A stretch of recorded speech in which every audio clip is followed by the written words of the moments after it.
Hello doctor. Hello, क्या परेशानी है आपकी? डॉक्टर, मेरी शादी को अभी सिर्फ 6 महीने हुए हैं और पीरियड्स भी टाइम पे आ रहे हैं, पर पीरियड्स के दौरान मुझे काम इच्छा ज़्यादा होती है और मैं ये बात अपने पति को कह नहीं पाती क्योंकि मुझे लगता है कि शायद उनको गंदा लगे। जी हाँ, बिल्कुल, मैं समझ सकती हूँ आपके कंसर्न्स को, लेकिन इसमें गंदे लगने जैसी कोई बात नहीं है। ये एबनॉर्मल तो नहीं है ना? बिल्कुल भी नहीं। पीरियड्स के दौरान महिलाओं के हार्मोन शिफ्ट कुछ ज़्यादा ही बढ़ जाते हैं, इसीलिए ये नॉर्मल सी बात है कि अगर आपकी लिबिडो कम हो जाए या फिर ज़्यादा हो जाए, लेकिन उस दौरान भी आप सेक्स एंजॉय कर सकते हैं। आपको अपने हस्बैंड से बात करनी चाहिए। अगर आपके हस्बैंड और आप दोनों ही चाहते हैं तो आप सेक्स एंजॉय कर सकते हैं। क्या इस दौरान सेक्स करना सेफ है डॉक्टर? कोई इन्फेक्शन तो नहीं होगा? जी नहीं, पीरियड्स के दौरान सेक्स करने से कोई इन्फेक्शन नहीं होता है, बल्कि ये तो काफ़ी हद तक सेफ पीरियड माना गया है। और इस टाइम आपकी योनि बहुत गीली भी होती है, जिसकी वजह से सेक्स करना काफ़ी आसान हो जाता है और आपका ऑर्गेज़म जल्दी हासिल किया जा सकता है। तो डॉक्टर, इससे ब्लीडिंग तो नहीं बढ़ जाएगी ना? इस टाइम पर आपको ब्लीडिंग तो वैसे भी होती ही है, लेकिन सेक्स करने की वजह से थोड़ी ब्लीडिंग बढ़ जाती है, लेकिन इसमें घबराने जैसी कोई बात नहीं है। बल्कि इस पीरियड में अगर आप सेक्स करते हैं तो जो भी पीरियड के दौरान होने वाली तकलीफ़ें होती हैं, जैसे कि दर्द होना या अकड़न होना, उन सब चीज़ों से भी छुटकारा मिल सकता है। कोई खास सावधानियां जो मुझे अपनानी होंगी? जी हाँ, बिल्कुल, मैं आपको ये बताने ही वाली थी कि अगर आप पीरियड्स के दौरान सेक्स करना चाहते हैं तो किसी भी सेक्स पोजीशन के साथ एक्सपेरिमेंट ना करें, बल्कि आपको ही अपनी पीठ के बल लेटना होगा ताकि आपके शरीर का ब्लड ग्रेविटेशनल फोर्स की दिशा में हो। साफ सफाई का पूरा ध्यान रखें, अपनी योनि को साफ सुथरा रखें, उससे इन्फेक्शन होने की संभावना कम हो जाती है। और एक चीज़ और, अगर आप जल्दी गर्भ धारण नहीं करना चाहती हैं तो कुछ उपाय अपनाएं, जैसे कि या तो आप कॉन्डम यूज़ कर सकती हैं या फिर गर्भ निरोधक गोलियों का इस्तेमाल कर सकती हैं। पर डॉक्टर, आपने तो कहा था कि ये सेफ पीरियड होता है। कभी कभी मासिक धर्म 5 से 7 दिन तक बढ़ जाता है और इस समय में कभी भी आप अपना सेफ पीरियड क्रॉस कर सकती हैं और ये जानना बहुत ही मुश्किल होता है। वैसे तो इसके चांसेस बहुत कम होते हैं, but better safe than sorry. हाँ, वो तो है। Thank you so much doctor, आपने मेरे सारे डाउट्स क्लियर कर दिए। वेलकम। हाँ जी शुक्ला जी, कहिए क्या परेशानी है आपकी? डायबिटीज़ का पेशेंट हूँ और इसके चलते मुझे बहुत ज़्यादा प्रॉब्लम होती है। अरे जिसके कारण आए हैं वो तो बताओ, आप तो अलग ही पाठ पढ़ने लगे। अरे मिसेस शुक्ला, क्या बात है, बताइए। खुलकर नहीं बताएंगे तो मैं आपकी परेशानी को कैसे हल कर पाऊंगी? एक्चुअली मैडम, ये डायबिटीज के परेशानी से नहीं आए हैं, ये अपनी सेक्स लाइफ से परेशान होकर यहाँ पर आए हैं और ये कुछ बता ही नहीं रहे हैं। ओके, देखिए मिस्टर शुक्ला, आप अकेले ही नहीं हैं, आपके जैसे काफी सारे लोग हैं जो इस परेशानी से जूझ रहे हैं। ये तो अच्छा है कि आप यहाँ तक आ गए। एनीवेज, जैसे कि आपने मुझे बताया कि आपको डायबिटीज है और डायबिटीज भी काफी हद तक सेक्सुअल लाइफ में अड़चने पैदा करती है, लेकिन समझना ये होगा कि आपकी परेशानी किस तरह की है। मगर इसका डायबिटीज होने या ना होने से क्या फर्क पड़ता है? देखिए मैडम, जो डायबिटीज के पेशेंट होते हैं उनको सेक्स लाइफ में परेशानी तो होती ही है, लेकिन परेशानी तब और ज्यादा बढ़ जाती है अगर उसके बारे में डिस्कस ना किया जाए। अच्छा एक बात बताइए शुक्ला जी, आप ज्यादा स्ट्रेस या फिर टेंशन तो नहीं लेते ना? अरे नहीं डॉक्टर साहब, मैं बिल्कुल भी टेंशन नहीं लेता हूँ। भाई मेरी इतनी अच्छी नौकरी है और इतनी अच्छी वाइफ है। और सेक्स लाइफ, उसके बारे में बताओ। अरे मैडम, 4-5 दिन से इनका तो बस।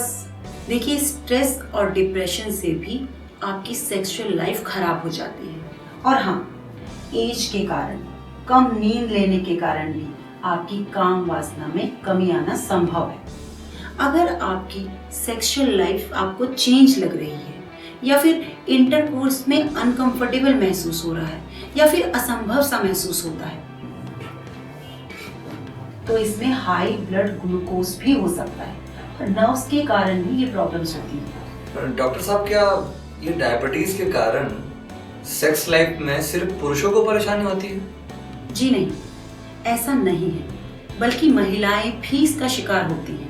देखा गया है कि आजकल 75% पुरुष और उनके साथ साथ 35% महिलाओं को भी ये परेशानी झेलनी पड़ती है। तो मैडम क्या उपाय है इस परेशानी से बचने का? उपाय है मिसेस शुक्ला, आप दोनों डायबिटीज रिलेटेड सेक्सुअल प्रॉब्लम्स को खत्म कर सकते हैं, लेकिन आप लोगों को कुछ कदम उठाने होंगे। जैसे कि सेक्सुअल लाइफ को हेल्दी बनाने के लिए कुछ चीज़ों का ध्यान रखना होगा, और आप ये सब कंट्रोल बहुत ही इजीली कर सकते हैं। बस आपको ज़रूरत है तो थोड़ी सी अपनी लाइफ में चेंज लाने की। जैसे कि हाई ब्लड ग्लूकोज को कंट्रोल करना होगा, हाई ब्लड प्रेशर को कंट्रोल करना होगा, कोलेस्ट्रॉल को कंट्रोल करना होगा, और अपनी ज़िंदगी में कुछ बदलाव लाने होंगे। जैसे कि मॉर्निंग में जल्दी उठना, रात में जल्दी सोना, 8 घंटे की नींद बहुत ही ज़रूरी है। मॉर्निंग वॉक पर जाना, साइकिलिंग करना, स्विमिंग करना, ये सब बहुत ज़रूरी है। और हाँ, अपने खाने में आप लोग ग्रीन वेजिटेबल्स यूज़ करें, इससे आपका फैट भी लूज होगा और आपकी सेक्सुअल लाइफ भी सही हो जाएगी। अरे डॉक्टर साहब, आप इसे समझाएं, ये फालतू की टेंशन लेती रहती है। अरे आधी परेशानी तो यही है। शुक्ला जी प्लीज, मेरे स्ट्रेस लेने से इस प्रॉब्लम का कोई लेना देना नहीं है। देखिए मिसेस शुक्ला, आप यहाँ बिल्कुल गलत हैं, और मिस्टर शुक्ला आप एकदम सही हैं। यहाँ पर स्ट्रेस लेने से सेक्सुअल डिजायर कम हो जाती है। जितना हो सके उतना स्ट्रेस कम लें।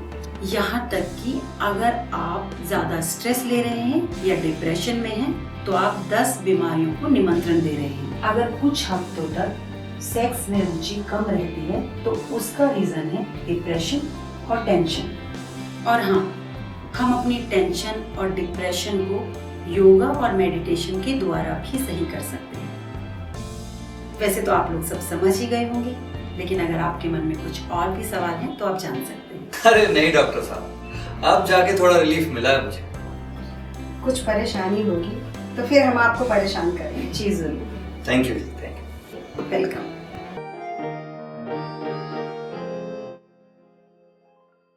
Hello Avinash, how are you? I am fine doctor, thank you. तो कहिए क्या तकलीफ है आपको? डॉक्टर, मुझे इरेक्शन के दौरान बहुत पेन होता है। इतनी तकलीफ होती है कि मैं सेक्स भी नहीं कर पाता हूँ। समझ में नहीं आ रहा कि मैं क्या करूँ। देखिए अविनाश, जैसे कि आप बता रहे हैं, लेकिन आपकी पूरी प्रॉब्लम जानने के लिए मुझे आपसे कुछ बातें जाननी होगी, थोड़ी पर्सनल हैं, तो आप अनकंफर्टेबल तो महसूस नहीं करेंगे ना? नहीं नहीं, ऐसा कोई प्रॉब्लम नहीं है। आप जो पूछना चाहते हैं पूछ लीजिए। It's okay with me. Good. तो ये बताइए कि आपको ये तकलीफ कब से है? आई मीन कि आपको पेन कब से हो रहा है? ऑलरेडी 3-4 महीने हो गया है। क्या आपको अपने पेनिस में कुछ फर्क नजर आ रहा है? आई मीन कुछ शेप में कोई फर्क, जैसे कि आपका पेनिस कर्व या फिर टेढ़ा हो गया हो, मतलब उसकी ओरिजिनल शेप बिगड़ गई हो? हाँ डॉक्टर, मैंने ये नोटिस किया है। साथ में ये भी नोटिस किया कि ऊपर का स्किन थोड़ा सख्त हो गया। जी हाँ, ये एक तरीके का इरेक्टाइल डिस्फंक्शन है, जिसे हम पेरोनीज डिसीज भी कहते हैं।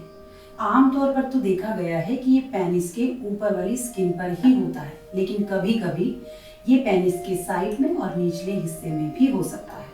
ये स्कार टिश्यू इतने सख्त होते हैं कि इसकी वजह से आपके पेनिस में लचीलापन या फिर इलास्टिसिटी खत्म हो जाती है, और जब आप सेक्स के दौरान उत्तेजित होते हैं तो आपका पेनिस सीधा या फिर इरेक्ट नहीं हो पाता है और आपको तकलीफ महसूस होती है। पर ये डॉक्टर अचानक ऐसे कैसे हो गया?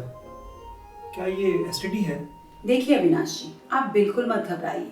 पेरोनीज डिसीज कोई एसटीडी नहीं है, और रही बात अचानक होने की, तो इसका कोई स्पेसिफिक कारण नहीं होता और ना ही कोई रिसर्च से पता चला है। लेकिन हाँ, रिसर्च से ये ज़रूर पता चला है कि अगर आपके पेनिस पर कोई चोट लग जाती है या कोई नुकसान पहुंचता है तो आपको ये बीमारी हो सकती है। और ज़्यादातर देखा गया है कि 40 ईयर्स से ज़्यादा के लोगों को ये बीमारी होती है। 8 से 10% ये भी देखा गया है जो लोग 40 साल की उम्र से कम हैं, उन लोगों को भी ये बीमारी हो सकती है। जितना मुझे याद है, मेरा कुछ ऐसा एक्सीडेंट वगैरह तो हुआ नहीं जिससे मुझे कोई चोट लग सकती है। और भी कुछ वजह हो सकती है क्या? जैसे कि मैंने आपको पहले बताया कि इसके कोई एग्जैक्ट रीज़न नहीं मिले हैं, लेकिन हाँ, हो भी सकता है। इसके कुछ जेनेटिक रीज़न भी हो सकते हैं, जैसे कि आपके परिवार में किसी ना किसी को कभी ना कभी कोई ये प्रॉब्लम हुई हो तो भी आपको हो सकती है। एक रीज़न और हो सकता है, आपके पेनिस में आती हुई ब्लड वेसल से अगर ब्लीडिंग हो रही है तो भी आपको ये बीमारी हो सकती है। ओके, तो डॉक्टर मैं इसे कैसे ठीक कर सकता हूँ? देखिए, अगर आपकी तकलीफ हद से ज़्यादा नहीं बढ़ी है या फिर आपके सिम्टम्स ज़्यादा सीवियर नहीं है तो आप छोटी छोटी बातों का ध्यान रखकर अपनी बीमारी को ठीक कर सकते हैं, क्योंकि इसका कोई और तरीका या फिर कोई और ट्रीटमेंट नहीं होता है। और किस तरह की सावधानी है? देखिए, पेट के बल ना सोएं, क्योंकि उसकी वजह से आपके पेनिस के ब्लड वेसल पर दबाव पड़ सकता है। और हाँ, सेक्स के दौरान सावधान रहें, स्पेशली जब आपका पार्टनर आपके ऊपर हो, क्योंकि उसकी वजह से आपके पेनिस पर अकारण ही दबाव पड़ सकता है। और अपने लाइफस्टाइल में थोड़े से चेंजेस लाएं, जैसे कि विटामिन ई का इस्तेमाल करें, स्ट्रेचिंग एक्सरसाइज करें, स्मोकिंग ड्रिंकिंग से दूर रहें, और हाँ, इनलीगल ड्रग्स और मेडिसिन से भी दूर रहें। अगर आप इन बातों का ध्यान रखेंगे तो आपको आपकी प्रॉब्लम से बहुत जल्द छुटकारा मिल जाएगा। अगर इसके बाद भी आपकी प्रॉब्लम ठीक नहीं हो रही है या उसके बाद भी आपको लगता है कि आपके पेनिस में पेन है, तो फिर उसका आखिरी इलाज सर्जरी ही है। उसके लिए आपको अपने फिजिशियन या फिर यूरोलॉजिस्ट से संपर्क करना होगा। समझ गया डॉक्टर। मैं अभी से सारे प्रिकॉशंस लेना स्टार्ट कर देता हूँ, और अगर जरूरत पड़ी तो मैं आपसे आके कंसल्ट कर लूँगा। श्योर, कभी भी आ सकते हैं। Thanks lot doctor. वेलकम।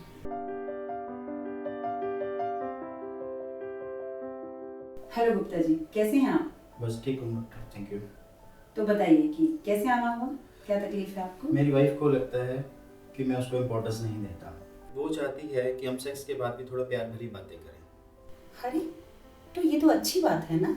बात तो अच्छी है, पर सेक्स के बाद मैं बहुत थक जाता हूँ और मुझे तुरंत नींद आ जाती है। मैं चाहकर भी उसकी ये इच्छा पूरी नहीं कर सकता। डॉक्टर, बस यही जानने आया हूँ कि ऐसा होना कुछ अबनॉर्मल तो नहीं है ना? नहीं गुप्ता जी, ऐसा होना एबनॉर्मल नहीं है। ज्यादातर पुरुषों के साथ ऐसा ही होता है कि सेक्स के बाद उन्हें नींद आ जाती है, और ये कोई बड़ी बात नहीं है। तो इसके कुछ रीजंस तो होंगे? जी हाँ, बिल्कुल इसके रीजन है, मैं आपको बताती हूँ। इसका इजी एक्सप्लेनेशन है कि आजकल लोग बहुत ही तनाव भरे माहौल में जीते हैं, और तनाव से निकलने के लिए कोई ना कोई माध्यम तो जरूर चाहिए, और सबसे इजी माध्यम है सेक्स। सेक्स एक बहुत ही अच्छे तरीके की एक्सरसाइज है, जिसकी वजह से आप तनाव से भी बाहर आ सकते हैं, आप स्ट्रेस फ्री रह सकते हैं, और आपको नींद भी बहुत अच्छे से आती है। पर इस थकान के और भी कई रीज़न हैं, जैसे कि कुछ हैं साइंटिफिक रीज़न। पुरुषों में सेक्स के बाद ऑक्सीटोसिन, वैसोप्रेसिन और प्रोलैक्टिन जैसे हार्मोन्स रिलीज होते हैं। ऑक्सीटोसिन और वैसोप्रेसिन हार्मोन्स पुरुषों में आराम का अनुभव दिलाते हैं, जिसकी वजह से उन्हें जल्दी नींद आ जाती है। और वैसे भी संभोग के समय महिलाओं की अपेक्षा पुरुषों में कैलोरीज ज़्यादा खर्च होती है, जिसकी वजह से उनके शरीर में थकावट महसूस होती है, और पुरुष सोना ज़्यादा पसंद करते हैं। फिर तो डॉक्टर, सेक्स के बाद नींद आना एक अच्छी बात है। जी हाँ, बिल्कुल। सेक्स में ऑर्गेज्म के बाद हार्मोन्स का रिलीज होना एक अच्छा साइन होता है, और इसका मतलब ये है कि आप में सेक्स संबंधित कोई भी बीमारी नहीं है। अगर आपको सेक्स के बाद नींद आती है तो इसको आप गलत तरीके से ना लो। वही तो, जब मैं इतना थक जाता हूँ तो अपने आप नींद आ जाती है। तो ये बात मेरी वाइफ समझती ही नहीं है।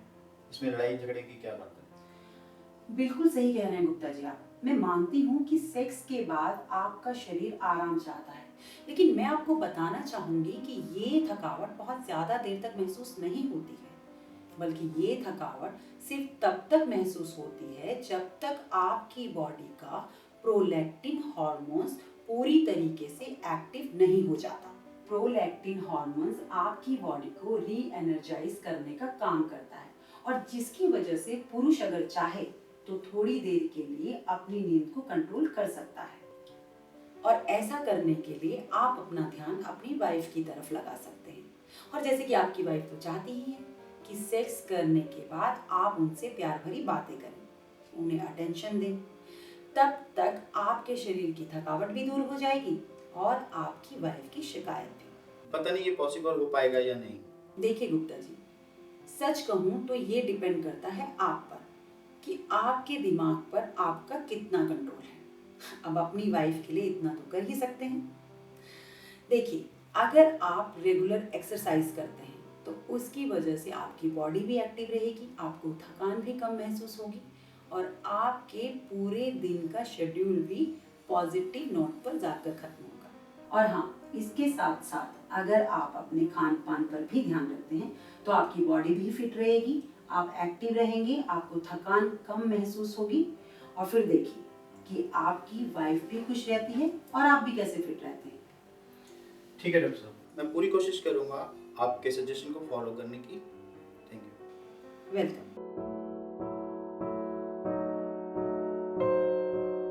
Hello mister Kamal, how are you? I am fine doctor, thank you. अच्छा, आपने मुझे फ़ोन पर बताया कि कुछ अर्जेंट मैटर है, बताइए क्या परेशानी है? डॉक्टर, मैटर अर्जेंट भी है और काफ़ी सीरियस भी है। कल से मैंने नोटिस किया है कि मेरा पेनिस का साइज़ कुछ छोटा हो गया है, तो इसी वजह से मैं बहुत टेंशन में हूँ। अच्छा, तो आप मुझे बताइए कि आपकी शादी को कितना समय हुआ है? डॉक्टर, वैसे तो 6 साल हो गए मेरी शादी को, पर 11 महीने पहले मेरा डिवोर्स हो चुका है। अच्छा, तो ये बताइए कि आपकी सेक्सुअल लाइफ अभी कितनी एक्टिव है? डॉक्टर, डिवोर्स के बाद से तो बिल्कुल भी सेक्स नहीं किया है, पर हाँ, डिवोर्स के 6 महीने पहले से भी सेक्स लाइफ तो बिल्कुल ख़त्म सी ही थी। तो इसका मतलब है कि आपने 1.5 साल से बिल्कुल भी सेक्स नहीं किया है, राइट? जी हाँ। अच्छा, क्या आपने कभी हस्तमैथुन करने के बारे में सोचा है? डॉक्टर, पहले तो करता था, पर हाँ, लगभग 2 साल से तो हस्तमैथुन करना भी मैंने छोड़ ही दिया है। कमल जी, आप इतने समय से सेक्सुअली इनएक्टिव हैं और उसके बाद भी आपने हस्तमैथुन करने के बारे में नहीं सोचा? पेनिस को शेप में रखने के लिए ज़रूरी है कि उसमें नियमित इरेक्शन होते रहे, क्योंकि पेनिस को एक्सरसाइज करवाते रहना आपकी सेक्सुअल हेल्थ के लिए बहुत ज़रूरी है। पेनिस को हेल्दी बनाए रखने के लिए और उसके अंदर के मसल्स और टिश्यू को हेल्दी रखने के लिए ये बहुत ज़रूरी है कि उसमें पर्याप्त मात्रा में ऑक्सीजन पहुंचती रहे, और ये तभी मुमकिन होगा जब आपके पेनिस में इरेक्शन होगा, क्योंकि इरेक्शन के दौरान बहुत तेज़ी से ब्लड आपके पेनिस के ब्लड वेसल्स में पहुंचती है, जो आपके पेनिस को सही इरेक्शन देता है और आपके मसल्स और टिश्यू को भी ऑक्सीजन वहीं से मिलती है। तो डॉक्टर, फिर मैं क्या करूं? जैसे कि मैंने आपको पहले भी बताया कि आपकी प्रॉब्लम का एक ही सलूशन है, आपकी सेक्सुअल लाइफ का फिर से एक्टिव होना। सेक्सुअल एक्टिविटीज़ की वजह से आपके पेनिस में लचीलापन बना रहेगा, लेकिन अगर उसमें इरेक्शन नहीं होता है तो आपके पेनिस का लचीलापन खत्म होने लगता है और उसके साइज में भी आपको बदलाव दिखने लगेगा, वो श्रिंक होने लगेगा। तो डॉक्टर, क्या दोबारा से हस्तमैथुन शुरू करना सही होगा? देखिए, ये तो आप पर डिपेंड करता है। हस्तमैथुन तो ठीक है, लेकिन बेहतर तो ये होगा कि आप अपनी लाइफ के बारे में दोबारा से सीरियसली सोचें। मैं आपकी बात समझ रहा हूँ जो आप कहना चाह रही हैं, और मैं पूरी कोशिश करूँगा कि इस स्थिति से जितना जल्दी हो सके मैं बाहर निकलूँ। हाँ, पर एक और बात पूछनी है मुझे आपसे। जी पूछिए। डॉक्टर, जो ये मेरे पेनिस में सेंसिटिविटी कम हो रही है, क्या वो भी मेरे सेक्स लाइफ इनएक्टिव होने की वजह से है? देखिए कमल जी, ये बहुत कम लोग जानते हैं कि पुरुष के पेनिस में सेंसिटिविटी खत्म होनी शुरू हो जाती है 25 साल की उम्र के बाद से, लेकिन इस बात को कोई नोटिस नहीं करता है। लेकिन जब 60 और 65 की उम्र पार करते हैं तब ये आपको क्लियर दिखाई देने लगता है। इसीलिए भी बहुत ज़रूरी है कि आपकी सेक्सुअल लाइफ बहुत हेल्दी रहे। आई होप अब तो आपके सारे डाउट्स क्लियर हो ही गए होंगे। जी हाँ doctor, thank you very much. Welcome. Hello, कैसे हैं आप दोनों? हम एकदम ठीक है डॉक्टर, थैंक यू। तो बताइए, मैं किस तरह से आपकी मदद कर सकती हूँ? डॉक्टर, मेरी वाइफ पिछले 6 वीक से प्रेग्नेंट है और मुझे जानना था कि इसे ओरल सेक्स करने से कोई खतरा तो नहीं है, कोई प्रॉब्लम तो नहीं है? जी हाँ डॉक्टर, मैं ये सोच के घबरा रही हूँ कहीं कुछ गलत ना हो जाए। जो लोग हमारे वीडियो को देख रहे हैं, अगर उनके जीवन में भी कोई समस्या है शारीरिक तौर पर या फिर मानसिक तौर पर, तो हमारे नीचे दी गई मेल आईडी पर संपर्क कर सकते हैं, या फिर आपके कोई भी सुझाव हो वो भी आप हमें मेल के द्वारा भेज सकते हैं। और हमारे आने वाली वीडियोस को देखने के लिए आपके अपने चैनल लाइफ केयर को सब्सक्राइब करें।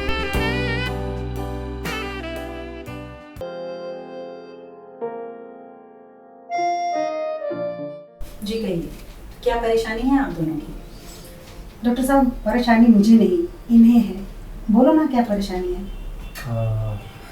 डॉक्टर, मैं एक बहुत बड़ी परेशानी का शिकार हो गया हूँ और अब समझ में नहीं आ रहा कि इस प्रॉब्लम से कैसे निजात पाऊँ। बोलिए, जब तक आप अपनी परेशानी मुझे बताएंगे नहीं तो मैं कैसे इसका सोल्यूशन आपको बता पाऊंगी। एक्चुअली क्या है कि मुझे हस्तमैथुन की आदत है और शुरू में तो ये बहुत अच्छा लगता था, मगर अब ये किसी बीमारी से कम नहीं है। देखिए, मास्टरबेशन को भयानक और गलत ढंग से नहीं लेना चाहिए, क्योंकि ये तो कॉमन है। आजकल के दौर में तो चाहे लड़का हो या लड़की हो, 14 साल की उम्र से ही हस्तमैथुन का सहारा लेने लगते हैं। लेकिन डॉक्टर, जिन लोगों की शादी हो चुकी है उनकी तो इस आदत से रुचि कम हो जानी चाहिए, तो फिर रुचि कम क्यों नहीं हो रही है? जी हाँ, बिल्कुल सही कहा आपने। जिन लोगों के पास सेक्स पार्टनर है या जो शादीशुदा है, वो लोग भी करते हैं। नेशनल स्टडी के मुताबिक 95% पुरुष और 89% महिलाएं हस्तमैथुन के शिकार हैं। जी, एक्चुअली हमारी शादी को 3 साल हो गए और शादी के पहले मैं हस्तमैथुन करता था और शादी के बाद धीरे धीरे मेरी आदत पूरी तरह ख़त्म होने लगी थी, मगर पिछले 6 महीनों से ये आदत फिर मुझे लग गई है और वो बढ़ती ही जा रही है। अब मुझे सेक्स करने से ज़्यादा अच्छा हस्तमैथुन में लगता है। देखिए, क्या होता है कि काफ़ी हद तक लोग जवानी तक ही हस्तमैथुन करते हैं, लेकिन काफ़ी सारे लोग इसे ऑल लाइफ यूज़ करने लगते हैं, तो इसमें आपको परेशान होने की ज़रूरत नहीं है। मगर डॉक्टर, ये जो प्रॉब्लम है इसकी वजह से मेरी सेक्सुअल लाइफ में भी इफ़ेक्ट पड़ रहा है और हमारे रिश्तों में खटास आ रही है, तो इससे तो मुझे निजात पाना है। देखिए, ये कोई बीमारी नहीं है कि जिसे आप छोड़ नहीं सकते, बल्कि आप इसे बहुत आसानी से छोड़ सकते हैं, मगर शर्त ये है कि अगर आप इसके आदी नहीं हैं तो। बस आपको करना ये होगा कि जब भी आपका दिमाग हस्तमैथुन की तरफ जाए तो आपको संभोग करना चाहिए। आप लोगों को एक साथ खुश रहना चाहिए। आप दोनों की लाइफ में बॉन्डिंग होना बहुत ज़रूरी है। एक दूसरे की ज़रूरतों का ध्यान रखें और ख़ास तौर पे आप अपने पति की इस आदत को छुड़ाने में इनकी मदद करें। कामुकता वाले चित्र और फिल्में अकेले नहीं देखें, बल्कि साथ में बैठकर देखें। देखिए, जनरली मास्टरबेशन नेचुरल और हार्मलेस होता है, बस इसे आप अपनी आदत न बनाएं, क्योंकि आदत तो किसी भी चीज़ की खराब ही होती है। पर इसे तो समाज में अच्छा नहीं माना जाता। जी हाँ, कुछ कल्चर और कुछ रिलीजन्स मास्टरबेशन को अपोज करते हैं। कुछ लोग तो इसे पाप और अधर्म तक मानते हैं, लेकिन आप लोगों को इन बातों पर ध्यान देने की कोई ज़रूरत नहीं है। वीकली 8 से 10 बार मास्टरबेशन करना बहुत ज़्यादा हो जाता है और उसका असर आपकी सेहत पर भी दिखने लगता है। असर? डॉक्टर साहब, कैसा असर? अगर आप बहुत ज़्यादा मास्टरबेशन करते हैं तो आपके नी, एल्बो जॉइंट बूढ़े लोगों की तरह हो सकते हैं, आपके गाल अंदर जा सकते हैं, आपको झुर्रियाँ पड़ सकती हैं, आपके फेस पर ब्लैक डॉट्स नज़र आने लगते हैं, यहाँ तक कि आपकी मेमोरी पावर भी कम होने लगती है और आप अपनी बाकी की एक्टिविटीज़ पर भी ध्यान नहीं दे पाते। डॉक्टर, क्या इससे वीकनेस ही बढ़ सकती है? जी हाँ, और आपने तो सुना ही होगा, जो लोग स्पोर्ट्स में होते हैं उन लोगों का कोच उन्हें मास्टरबेटिंग करने से मना करता है। पता है क्यों? क्योंकि जो लोग जिम्नास्टिक, बॉक्सिंग, एथलेटिक्स करते हैं उन लोगों को एनर्जी की बहुत ज़्यादा आवश्यकता होती है, मगर मास्टरबेटिंग करने से उनकी एनर्जी और स्टेमिना दोनों कम होते हैं। और हाँ, जो लोग ज़्यादा मास्टरबेटिंग करते हैं उनको सुबह उठने के बाद बैक पेन भी महसूस होता है, जिसकी वजह से नर्वसनेस और हाथों में शिवरिंग भी होना शुरू हो सकता है। डॉक्टर, इससे इतना असर पड़ सकता है? ये तो ब्लीडिंग की प्रॉब्लम से कम नहीं। जी हाँ, बिल्कुल सही कह रही हैं आप। बहुत कम लोग ये जानते हैं 1 drop of sperm 100+ blood drop के बराबर होता है और 1 ड्रॉप ब्लड 1 एप्पल के बराबर। और आपको जानकर ताज्जुब होगा कि 1 ड्रॉप स्पर्म बनने में 4 से 8 दिन लग जाते हैं। अगर आपको इसके बाद भी किसी जानकारी की ज़रूरत हो तो आप कभी भी आ सकते हैं। जी नहीं doctor, thank you so much. Welcome.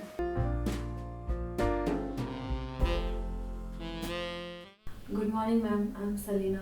Hello Selena, how are you? Not good. I'm really depressed.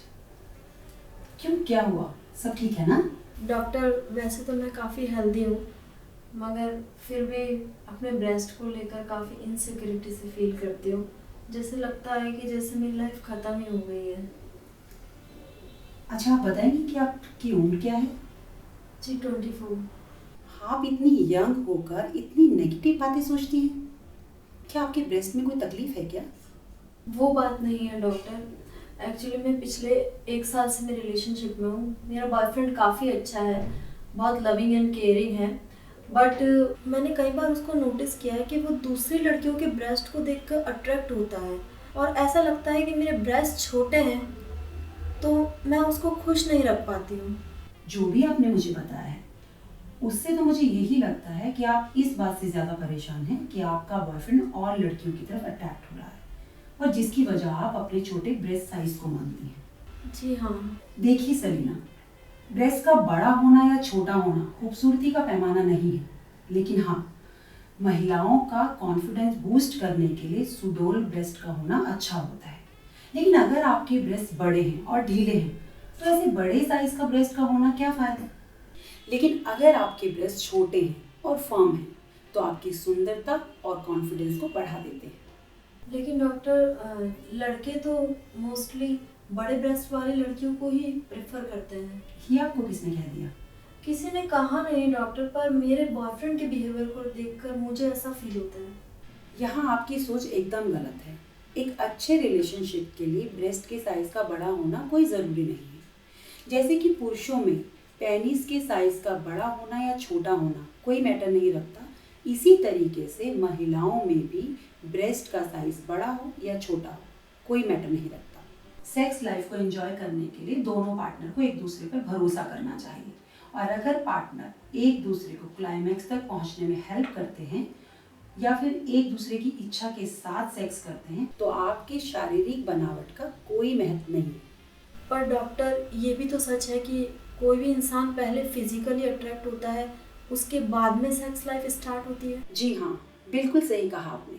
लेकिन आप जरा इमेजिन कीजिए कि अगर आपके ब्रेस्ट के साइज को देखकर या फिर उससे इम्प्रेस होकर किसी ने आपको प्रपोज किया और जब सेक्स की बारी आई और आपके ढीले ब्रेस्ट को देखकर क्या उसकी वही फैंटेसी रह जाएगी?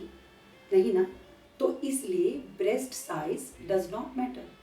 तो जो मैटर करता है वो है आपके ब्रेस्ट का हेल्दी और टोन होना। अगर आपके ब्रेस्ट फर्म है तो आपका कॉन्फिडेंस खुद पे खुद लौट आएगा और आपको महिला होने पर गर्व होगा और आपके बॉयफ्रेंड का एटीट्यूड भी चेंज हो जाएगा। समझ गई डॉक्टर। गुड। तो मैं आपको कुछ ऐसे टिप्स देती हूँ जिसे फॉलो करने पर आप अपने ब्रेस्ट को फॉर्म कर सकती हैं और शेप में ला सकती हैं और मुझे उम्मीद है कि जल्द ही आप अपने कॉन्फिडेंस के साथ अपने आप को कैरी कर पाएंगी। Oh, thank you so much doctor. Welcome. आपको तो पता ही होगा कि दूध पीने से सेहत अच्छी रहती है, तो आप हर रोज़ फुल क्रीम मिल्क पिए, डेयरी प्रोडक्ट यूज़ करें जैसे कि चीज़, बटर और हाँ, सोया मिल्क भी यूज़ कर सकती हैं। सोया के और भी बहुत सारे प्रोडक्ट यूज़ कर सकती हैं। इससे आपके ब्रेस्ट के विकास में आपको मदद मिलेगी। और हाँ, पका हुआ पपीता भी आप दूध के साथ रोज़ाना ले सकती हैं। आप घर पर मेथी के दानों को पीस लें, उससे अपनी ब्रेस्ट की मसाज करें क्योंकि मेथी के दानों में वो हार्मोन्स होते हैं जो हमारी बॉडी में प्रोलैक्टिन हार्मोन्स को एक्टिव करते हैं, जिसकी वजह से आपकी ब्रेस्ट में विकास होगा। इसके साथ साथ आप अपनी ब्रेस्ट पर ऑयल मसाज भी कर सकती हैं। बहुत सारे मार्केट में इजीली ब्रेस्ट ऑयल मसाज मिल जाते हैं और अगर आप जिम जाती हैं तो पुशअप्स करें, वॉल पुशअप्स करें, फ्री वेट और बेंच प्रेस ज़्यादा करें। मसाज की कोई टेक्निक्स होती है डॉक्टर? जी हाँ, बिल्कुल। आप अपनी हथेलियों को रगड़कर गर्म कर लें, फिर उसमें तेल डालें। उसके बाद आप अपनी ब्रेस्ट को सर्कुलर मोशन में मसाज करें। हर 10 से 12 सेकंड के बाद आप अपनी हथेलियों को ज़रूर गर्म करें और हर रोज़ 15 मिनट के लिए ये मसाज करें। इससे आपको एक और फ़ायदा हो सकता है, ये करने से ब्रेस्ट कैंसर होने के चांसेस बहुत कम हो जाते हैं। जितने भी सोल्यूशन मैंने आपको बताए हैं ये आपको पूरे 1 महीने तक करने हैं, उसके बाद ही आपको रिजल्ट नज़र आएंगे, उससे पहले नहीं। और कोई डाउट है तो पूछ सकते हैं। नो डॉक्टर, अब मेरे अंदर फिर से कॉन्फिडेंस आ रहा है और आपने जो भी बातें बताई है मैं उन पे ज़रूर अमल करूँगी। Thank you once again ma'am. Welcome.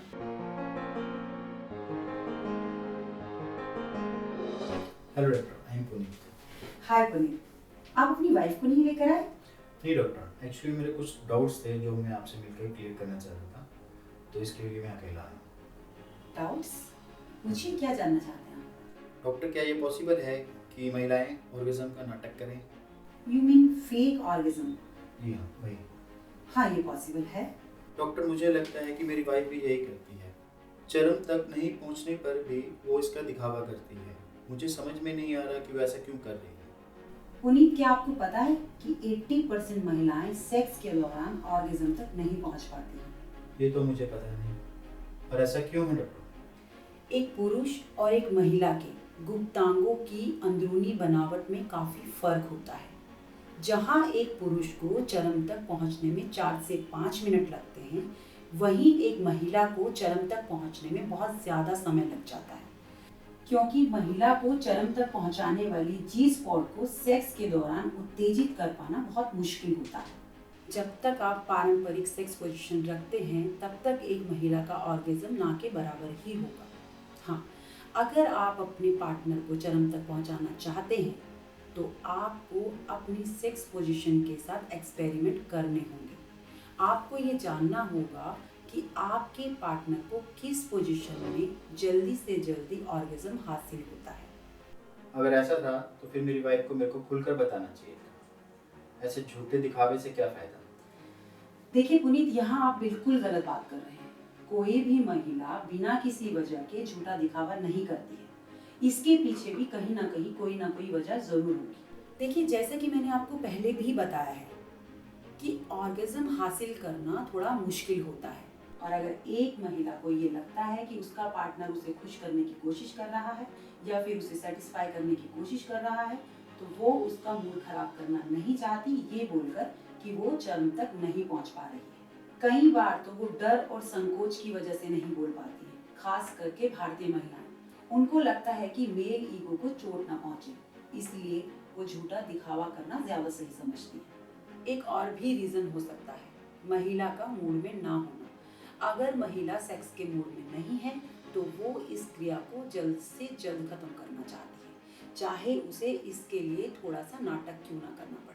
अगर महिला को संभोग के दौरान पेन हो रहा है तो वो आपको ध्यान देना होगा। उसका चेहरा पढ़ के ये चीज़ आपको ध्यान देनी होगी कि क्या उसको पेन हो रहा है, और अगर उसको पेन होता है तो जल्द से जल्द आपको डॉक्टर से संपर्क करना चाहिए। इग्नोर करना खतरनाक हो सकता है। समझ गया डॉक्टर, पर मैं ऐसा क्या करूं कि जिससे मेरी वाइफ को भी ऑर्गेज्म का सुख मिले?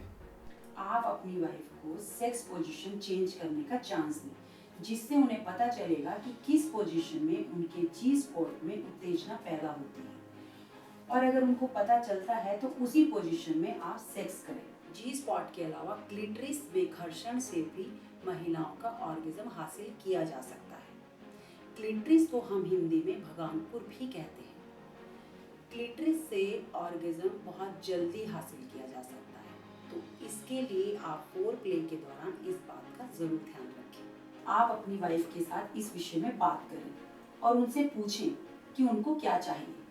हर वक्त उन पर अपनी मर्जी ना थोपें। देखिए, एक मैरिड कपल में इतना भरोसा तो होना ही चाहिए कि एक वाइफ अपने पति के साथ खुलकर बात कर सके। आप उनसे बैठकर बात करें कि क्या उनका सेक्स के लिए मूड है या उनको पेन हो रहा है या नहीं। That's great doctor. आज आपसे अकेले मिलकर ये सब बातें करना मेरे लिए बहुत फायदेमंद है। अगर मैं अपनी वाइफ के साथ आता तो शायद मैं इससे आपसे नहीं पूछ पाता। आई नो पुनीत, लेकिन अगली बार किसी भी डॉक्टर से कंसल्ट करने से पहले आप दोनों आपस में मिलकर बात करें। किसी भी प्रॉब्लम का सल्यूशन जानने के लिए आप दोनों को बात करनी होगी, उसकी तह तक जाना होगा। अगर आप मिलकर बात करेंगे तो आपके बीच में ट्रस्ट पनपेगा, जो आपकी मैरिड लाइफ के लिए बहुत ज़रूरी है। जी doctor, thank you very much. Welcome. Hello doctor. Hello, कैसे हैं आप? जी बिल्कुल ठीक। नाइस। आई होप कि लास्ट विजिट के बाद आपकी लाइफ में काफ़ी सुधार आया होगा। जी हाँ डॉक्टर, अब मेरी सेक्स लाइफ काफ़ी एक्टिव हो चुकी है। इनफैक्ट नेक्स्ट वीक तो मेरी शादी है। अरे वाह, कॉन्ग्रेचुलेशन, ये तो बहुत अच्छी बात है। तो फिर यहाँ कैसे आना हुआ? डॉक्टर, मुझे ऐसा फील हो रहा है कि मेरा स्पर्म काउंट काफ़ी कम है। मैं चाहता हूँ कि शादी के बाद हम जल्दी से जल्दी पेरेंट्स बने, पर इस प्रॉब्लम की वजह से मुझे नहीं लगता कि ऐसा हो पाएगा। लेकिन आप इतने श्योर कैसे हो सकते हैं कि आपके स्पर्म काउंट कम है? डॉक्टर, मेरे पार्टनर के साथ पिछले 3 महीने से अनप्रोडक्टिव सेक्स कर रहा हूँ, पर अभी तक वो प्रेग्नेंट नहीं हुई और वो कोई पिल्स भी नहीं ले रही है। देखिए, वीर्य अपनी पूरी क्षमता में तब होते हैं जब 1 ml वीर्य में 15 मिलियन स्पर्म्स होते हैं, और उनकी संख्या तब कम होने लगती है जब आपके अंडकोश बहुत ज़्यादा गर्म हो जाते हैं, या फिर आप बहुत ज़्यादा स्ट्रेस में हैं, या आपको STI है जो आपके स्पर्म्स को बनाने की क्षमता को कम कर रहे हैं। STI का तो नहीं पता डॉक्टर, पर हाँ, काम का तनाव तो रहता है। अब इसका कुछ उपाय बताइए। क्या आपको पता है कि अंडकोशों के शरीर के बाहर होने के कुछ साइंटिफिक वजह हैं? जी नहीं। देखिए, अंडकोश का ठंडा रहना बहुत ज़रूरी है। अगर अंडकोश ठंडे रहेंगे तभी वो स्पर्म्स बना पाएंगे। इसीलिए आज से आप टाइट जीन्स और पैंट ना पहने, बल्कि कॉटन के बॉक्सर ही पहने। रात को सोते वक्त अंडरवेयर ना पहने। अगर आप स्पोर्ट्स में हिस्सा लेते हैं तो आप जॉग स्ट्रैप्स पहनकर अपने अंडकोशों की सुरक्षा कर सकते हैं। इसके अलावा आप बॉडी में हर्बल ऑयल से मसाज करें, जिसकी वजह से आपका ब्लड सर्कुलेशन ठीक रहेगा। अगर आप 12 घंटे से ज़्यादा काम करते हैं तो तनाव आना तो आम बात है, लेकिन ये तनाव आपके स्पर्म्स के लिए बहुत खतरनाक साबित हो सकता है। तो तनाव से दूर रहने के लिए आप योगा कर सकते हैं, मेडिटेशन कर सकते हैं, स्विमिंग, साइकिलिंग, एक्सरसाइज कर सकते हैं। देखिए, पुरुषों में टेस्टोस्टेरोन बनाने का काम लेडी सेल्स करते हैं, और स्ट्रेस की वजह से वो सेल्स ब्लॉक हो जाते हैं। तो आप 8 घंटे की नींद ज़रूर लें। और हाँ, इसके अलावा अगर आप सिगरेट या फिर शराब पीते हैं तो उनसे दूर रहें। अगर आप वीर्य पतन बहुत ज़्यादा करते हैं तो उसे कम करें।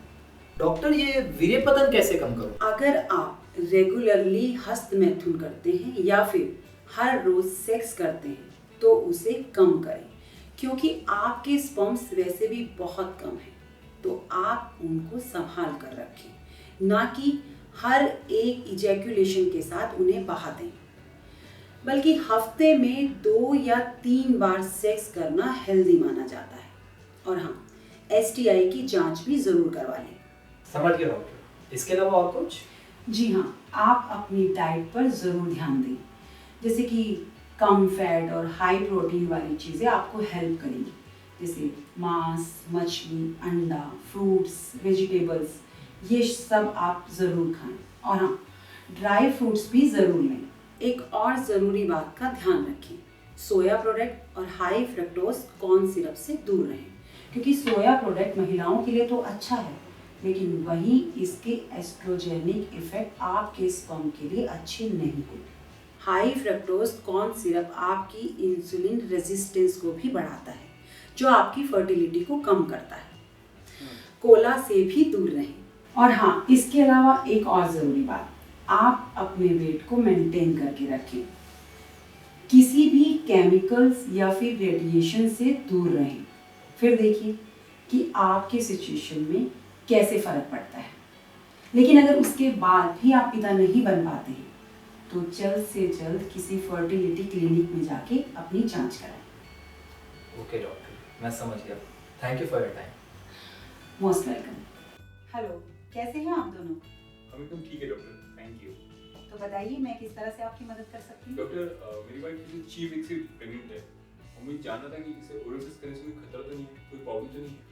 जी हाँ डॉक्टर, मैं सोच के घबरा रही हूँ कहीं कुछ गलत ना हो जाए। जो लोग हमारे वीडियो को देख रहे हैं, अगर उनके जीवन में भी कोई समस्या है, शारीरिक तौर पर या फिर मानसिक तौर पर, तो हमारे नीचे दी गई मेल आईडी पर संपर्क कर सकते हैं, या फिर आपके कोई भी सुझाव हो वो भी आप हमें मेल के द्वारा भेज सकते हैं। और हमारी आने वाली वीडियोस को देखने के लिए आपके अपने चैनल लाइफ केयर को सब्सक्राइब करें।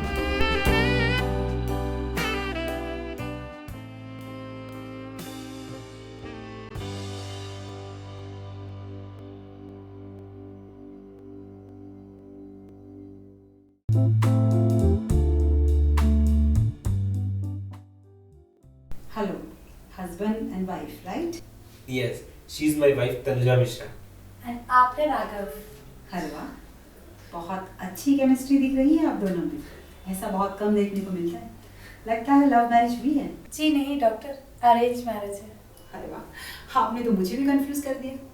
चलिए खैर ये छोड़िए, ये बताइए कि यहाँ कैसे आना हो, कौन सी प्रॉब्लम में फंस गए हैं आप लोग? नहीं डॉक्टर, क्या हुआ बताइए। तुम पूछ लो ना। आप पूछिए, अब जब डॉक्टर के पास आ ही चुके हैं तो उनसे क्या छुपाना। अरे आप दोनों में से कोई भी पूछ सकता है, बताइए क्या परेशानी है आप लोगों की? डॉक्टर वैसे तो हम अपनी लाइफ में बहुत खुश हैं। हम एक दूसरे को संतुष्ट करने के लिए कुछ ना कुछ करते रहते हैं और फिजिकल प्लेजर पाने के लिए भी हम नए नए तरीके अपनाते रहते हैं। लेकिन डॉक्टर मुझे एक बात समझ में नहीं आ रही। कौन सी बात समझ नहीं आ रही है? ओरल सेक्स टाइप समथिंग कुछ होता है क्या? आप समझ रही है ना मैं क्या कह रही हूँ? हाँ, ऑरल सेक्स। कहिए क्या जानना चाहते हैं आप ऑरल सेक्स के बारे में? मुझे लगता है कि ऑरल सेक्स के बारे में तो आप लोगों को पता ही होगा। नहीं, मतलब हाँ मालूम है हमें, लेकिन हम लोग थोड़ा डिटेल में जानना चाहते हैं। अच्छा एक बात बताइए, क्या आप लोग पॉर्न फिल्म्स देखते हैं? जी कभी कभी देखते हैं। ओके, तो अगर आप पॉर्न देखते हैं तो उसमें तो हमेशा ऑरल सेक्स के बारे में दिखाया ही जाता है। मैं बताती हूँ, जब एक मर्द और एक औरत मुंह या जीभ के जरिए एक दूसरे को उत्तेजित करते हैं, उसे हम ऑरल सेक्स बोलते हैं। लेकिन मैं आपको एक बात बता दूं, it's safer sex but it's definitely not. Doctor मैं कुछ समझा नहीं। मैं समझाती हूँ आपको। ऑरल सेक्स से आपकी लाइफ मजेदार तो हो सकती है, लेकिन वहीं दूसरी तरफ आपकी लाइफ हमेशा के लिए खत्म भी हो सकती है। ऑरल सेक्स से एसटीडी इन्फेक्शन जैसे कि हर्पिस, गोनोरिया, साइफिलिस और थ्रोट कैंसर होने की संभावना बहुत ज्यादा होती है। यही प्रॉब्लम है डॉक्टर, हम दोनों कंफ्यूज थे कि कहीं इससे कुछ इन्फेक्शन ना हो जाए। ये सेफ है भी या नहीं। हम दोनों ओरल सेक्स करें भी और इन सब इन्फेक्शन से बचा जाए। क्या ऐसा कोई उपाय है? मतलब आप इतनी सारी बीमारियों का नाम सुनने के बाद भी आपका इंटरेस्ट खत्म नहीं हुआ? चलिए कोई बात नहीं, आप ये बताइए कि क्या आप कॉन्डम यूज कर सकते हैं या फिर डेंटल डैम? डेंटल डैम एक बहुत ही पतले से प्लास्टिक का बना होता है जिससे वजाइना को कवर किया जाता है और ये बहुत ही आसानी से मार्केट में भी मिल जाता है। One question doctor, just for knowledge, क्या HIV का भी डर रहता है ओरल सेक्स से? जी हाँ, इससे HIV ट्रांसमिशन पॉसिबल है, लेकिन बहुत ही कम रिस्क में। अगर आप ऑरल सेक्स ले रहे हैं और जेनिटल एरिया में STI या घाव हैं, या फिर आप ऑरल सेक्स दे रहे हैं और जिसको आप ये ऑरल सेक्स दे रहे हैं उनके मुंह में कोई घाव है या फिर कुछ ब्लीडिंग हो रही है, तो इसकी पॉसिबिलिटी बहुत ज़्यादा है। डॉक्टर आपने जो कुछ भी बताया, मुंह में घाव, ब्लीडिंग गम्स, वेजाइना में घाव या फिर पेनिस में घाव, अगर किसी भी महिला या पुरुष को ये सब हो तो क्या उसे ओरल सेक्स से वंचित रहना होगा? जी हाँ, अगर किसी भी औरत या पुरुष में ये सब बीमारियां हैं तो उन्हें ऑरल सेक्स अवॉइड करना चाहिए। यही इन्फेक्शन के साइन है। मैं एक दो बार ओरल सेक्स करने का ट्राई कर चुका हूँ इनके साथ। डॉक्टर ये कोशिश तो पूरी करते हैं पर मुझे ही अजीब सा लगता है। देखिए, पहली बार सेक्सुअल इंटरकोर्स करना भी बहुत बड़ा डिसीजन माना जाता है, इसी तरह से ऑरल सेक्स के बारे में भी। लेकिन ये इम्पोर्टेंट बात है कि आप उसको किस तरीके से एक्सप्लोर करना चाहते हैं। और डॉक्टर इसमें किन किन चीज़ों का ध्यान रखना चाहिए? देखिए, औरत और मर्द अगर ऑरल सेक्स करना चाहते हैं तो उन्हें अपने गुप्त अंगों की सफाई का बहुत ध्यान रखना होगा। एक बात और बता दूं कि औरत की वजाइना का पार्ट बहुत ही सेंसिटिव होता है और अगर पूरे पेल्विक एरिया की बात करूं तो 15,000 तंत्रिकाएं गुजरती हैं। मगर डॉक्टर, ओरल सेक्स से इन तंत्रिकाओं वगैरह का क्या संबंध है? मेरा कहने का ये मतलब है कि जब भी आप ऑरल सेक्स करें तो बहुत ही जेंटली तरीके से करना चाहिए, मतलब कि प्यार मोहब्बत के साथ। इसमें कभी भी कोई ज़बरदस्ती नहीं करनी चाहिए, क्योंकि ज़बरदस्ती करने से कई बार आपके पार्टनर को चोट लग सकती है और उससे आप दोनों ही प्रॉब्लम में आ सकते हैं। जैसे कि आपकी वाइफ फ्रिजिडिटी का शिकार हो सकती है और आप नामर्दी का। कितने अच्छे से समझाती हैं आप, अब तो कोई भी कंफ्यूजन नहीं है। हाँ डॉक्टर, हमारे सारे डाउट दूर हो गए। आप दोनों शादीशुदा हैं और अपने डिसीजन खुद ले सकते हैं। क्या सही है और क्या गलत है ये सब आपको पता है। बस मैंने तो आपको सही जानकारी दी है और अच्छी बात है कि आप लोग समझ भी गए। Thank you doctor. लेकिन अगर कभी भी किसी भी चीज़ की ज़रूरत हो, कोई भी प्रॉब्लम दोबारा से माइंड में है, तो आप कभी भी आ सकते हैं। Okay doctor, thank you.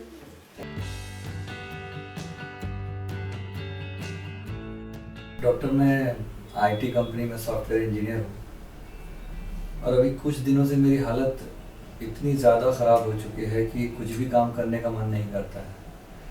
अगर सीधी बात कहूँ तो टेबल में पड़े गिलास का पानी उठाकर भी पीने का मन नहीं करता है मेरा। देखिए आकाश जी, ये क्रॉनिक फटीग सिंड्रोम के लक्षण है, जिसकी वजह से हमारी सेक्सुअल लाइफ तो खराब होती ही है, बल्कि जो हमारे दिनचर्या के काम हैं उसे पूरा करना भी असंभव सा हो जाता है। यहाँ तक कि छोटे छोटे काम करने में भी मन नहीं लगता, फिर सेक्सुअल एक्टिविटीज़ की तो बहुत दूर की बात है। आपके कहने का मतलब इस फटीग के कारण मेरा सेक्स लाइफ भी? जी हाँ, एविडेंस तो यही मिले हैं। CFS की वजह से आपके लिबिडो और सेक्सुअल हेल्थ पर भी असर पड़ता है। लेकिन ये सभी तरीके के केस में नहीं होता है, इसके कुछ सिम्टम्स होते हैं। कैसे सिम्टम्स? अगर ज़्यादा थकान महसूस हो रही है, सोचने की शक्ति में कमी महसूस होने लगी हो, आपके मसल्स और जॉइंट में पेन होता हो या फिर गले में दर्द होना शुरू हो गया हो, तो इसमें लिबिडो में कमी आ सकती है। जी, आजकल मैं बहुत ज़्यादा बेचैन रहता हूँ और मुझे ऐसा लगता है कि मैं धीरे धीरे डिप्रेशन में भी जा रहा हूँ और मेरी सेक्स लाइफ तो पूरी तरह ख़त्म हो गई। जी हाँ, क्रॉनिक फटीग वाले इंसान ज़्यादातर डिप्रेस्ड, इरिटेबल और परेशान रहते हैं। CFS के साइकोलॉजिकल इफ़ेक्ट्स के कारण सेक्सुअल डिसफंक्शन हो सकता है। डॉक्टर, इसका कोई सॉल्यूशन निकल सकता है इस प्रॉब्लम का? बिकॉज मैं बहुत ज़्यादा टेंशन में हूँ। देखिए, आपको अपनी सेक्स लाइफ को इंजॉयबल बनाने के लिए और हेल्दी बनाने के लिए कुछ ना कुछ तो करना ही होगा। डॉक्टर, मैं आपके सामने बैठा हूँ पूरी तरह से ठीक होने की उम्मीद लेकर, फिर आप जो भी उपाय बताएंगे मैं उसे फॉलो करूँगा। प्लीज़ कोई उपाय बताइए। देखिए, इस परेशानी को आप बहुत ही इजीली हैंडल कर सकते हैं। जिस स्टेज से आप गुजर रहे हैं उस स्टेज में आपको एडिशनल रेस्ट लेने की ज़रूरत है। एडिशनल रेस्ट मतलब डॉक्टर, मैं सोने में तो किसी भी तरह की कमी नहीं रखता हूँ। मेरा मतलब ये है कि जब आप सेक्स करें तो उससे 3 दिन पहले से आप रेस्ट लेना शुरू कर दें, और अगर इसमें आपकी लाइफ पार्टनर भी आपकी मदद करेगी तो बहुत अच्छा होगा। मतलब कि आपको अपने लाइफस्टाइल को चेंज करने की ज़रूरत है, जैसे कि ब्रेकफास्ट, डिनर, लंच, ये सब आप टाइम पर लें। मॉर्निंग वॉक करें, दिमाग पर ज़्यादा स्ट्रेस नहीं डालें, बहुत ज़्यादा मेहनत वाला काम ना करें, और अगर हो सके तो 3-4 दिन की छुट्टी लेकर छुट्टियां मनाएं। डॉक्टर, मुझे जहाँ तक लगता है मैं रेस्ट तो पूरी तरह करता हूँ और इसमें मेरी वाइफ भी मेरी मदद करती है। देखिए आकाश जी, जितना आपने मुझे बताया और जहाँ तक मैं आपको समझ पा रही हूँ कि काफ़ी टाइम से आप इस परेशानी से गुजर रहे हैं। जो भी उपाय मैंने आपको बताए हैं, अगर आप वो फॉलो करेंगे तो हो सकता है कि आपको इस प्रॉब्लम से छुटकारा मिल जाए, और अगर नहीं मिल पाता है तो आपको एक थेरेपी कराने की ज़रूरत होगी, जिस थेरेपी को हम लोग बोलते हैं कॉग्निटिव बिहेवियरल थेरेपी। मगर इस पर हम बाद में विचार करेंगे। इस थेरेपी से क्या होगा? इससे कम्युनिकेशन बढ़ेगी। CFS किस तरीके से सेक्सुअल लाइफ में इंटरफेयर करता है ये आपको पता चलेगा, और ये कराने के बाद आप इससे लड़ने के लिए खुद तैयार रहेंगे। अगर और कोई सवाल है आपके मन में तो पूछ सकते हैं। नहीं डॉक्टर, इस बार जो भी आपने बताया उस रास्ते पर चलते हैं, और अगर मुझे फ्यूचर में कोई प्रॉब्लम होती है तो मैं दोबारा आपसे आकर मिलता हूँ। Of course. Thank you.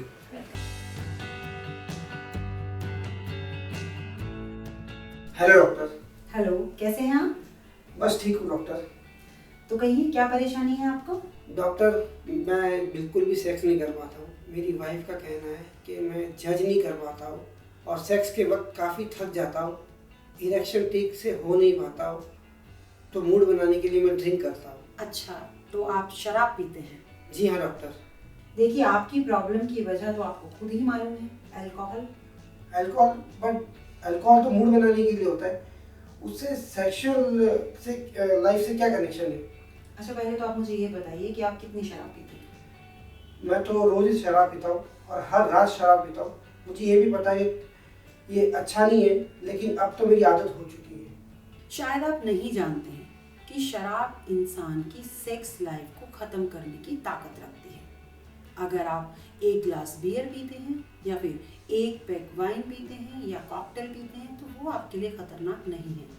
हो सकता है कि वो आप में सेक्स की रुचि को बढ़ा दे, लेकिन अगर आप बहुत ज़्यादा शराब पीते हैं, बहुत ज़्यादा समय से पी रहे हैं या फिर उसके आदी हो चुके हैं, तो वो आपके ब्लड में अल्कोहल कंटेंट को एक खतरनाक लेवल तक पहुंचा देती है। और डॉक्टर, आखिर ये अल्कोहल करता क्या है? देखिए, अल्कोहल की वजह से आपका ब्रेन स्लो हो जाता है। शराब की वजह से सेंट्रल नर्वस सिस्टम ठीक से काम नहीं कर पाता है। सेंट्रल नर्वस सिस्टम आप में उत्तेजना पैदा करता है और आपको चरम तक पहुंचाने में बहुत ही मुख्य भूमिका निभाता है।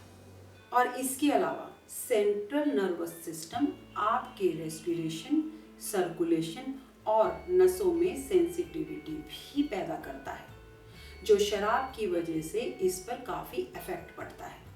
देखिए, आप में काम उत्तेजना पैदा करने के लिए बहुत ज़रूरी है कि ब्लड बहुत ज़्यादा मात्रा में आपके लिंग तक ऑक्सीजन पहुंचाए, जिससे आपका इरेक्शन ठीक तरीके से हो पाएगा।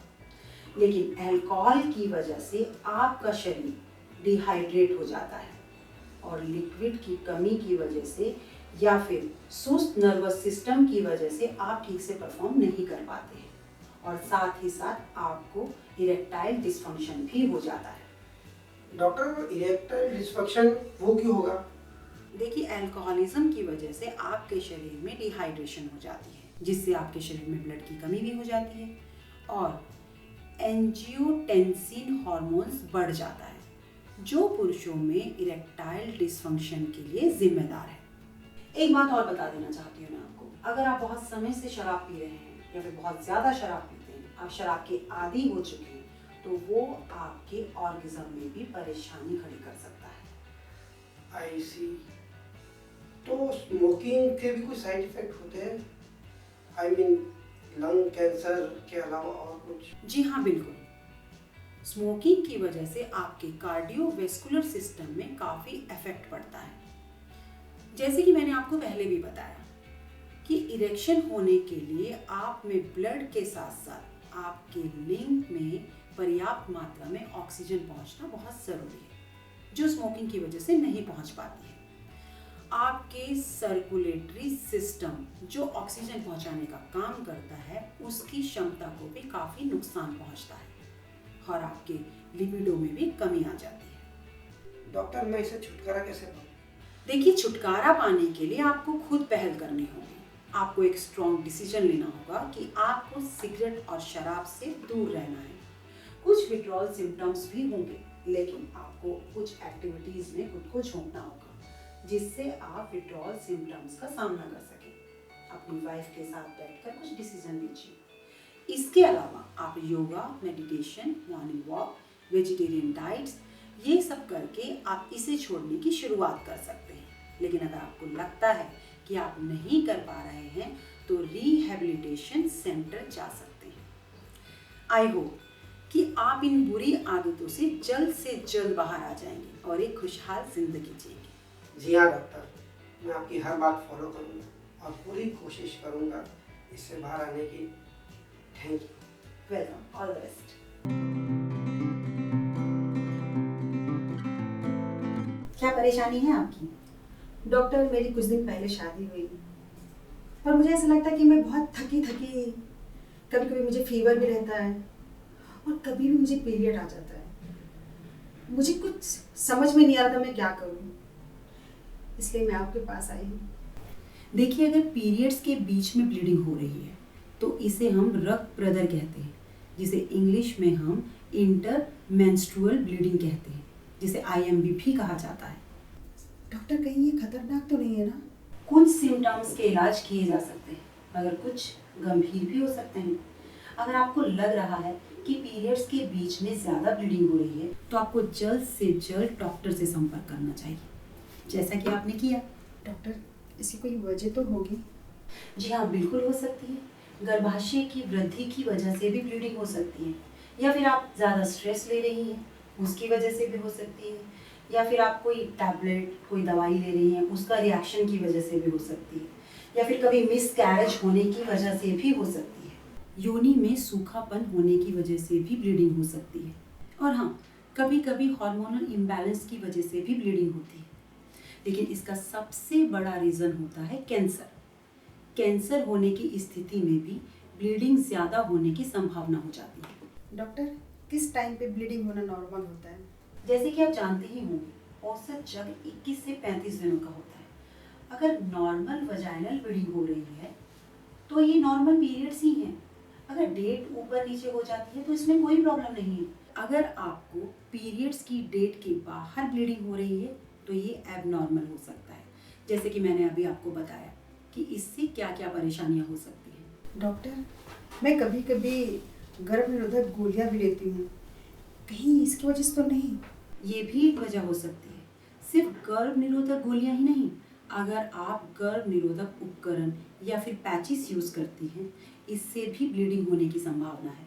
यहाँ तक कि अगर कॉन्ट्रासेप्टिव इम्प्लांट या फिर इंजेक्शन भी यूज़ करती हैं तो उससे आपके हार्मोन्स इम्बैलेंस होने की संभावना है, जिसकी वजह से भी आपको ब्लीडिंग हो सकती है। तो डॉक्टर, इस तरह की गोलियां लेने से क्या प्रॉब्लम आती रहेंगी?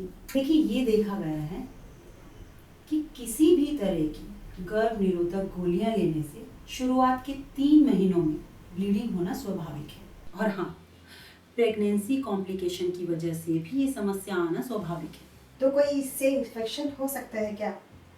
जी हाँ, बिल्कुल। अगर गलत ढंग से वेजाइनल ब्लीडिंग हो रही है तो प्रजनन अंग में इन्फेक्शन होने की संभावना है। और इसके क्या रीजन हो सकते हैं? एसटीडी तो आपको मालूम ही होगा, या फिर इंटरकोर्स की वजह से भी ऐसा होता है, या फिर पेल्विक में सूजन आने की वजह से भी ज़्यादा ब्लीडिंग हो सकती है। तो क्या कैंसर जैसी बीमारी की वजह से भी हो सकता है? जी हाँ, बिल्कुल हो सकता है, लेकिन बहुत ही कम केस में। कुछ रेयर रीज़न भी होते हैं इसके, जैसे कि बहुत ज़्यादा स्ट्रेस लेना या फिर डायबिटीज़ होना। जब भी आपको ऐसा लगे कि आपको एबनॉर्मल वजाइनल ब्लीडिंग हो रही है तो आपको जल्द से जल्द डॉक्टर से संपर्क करना चाहिए।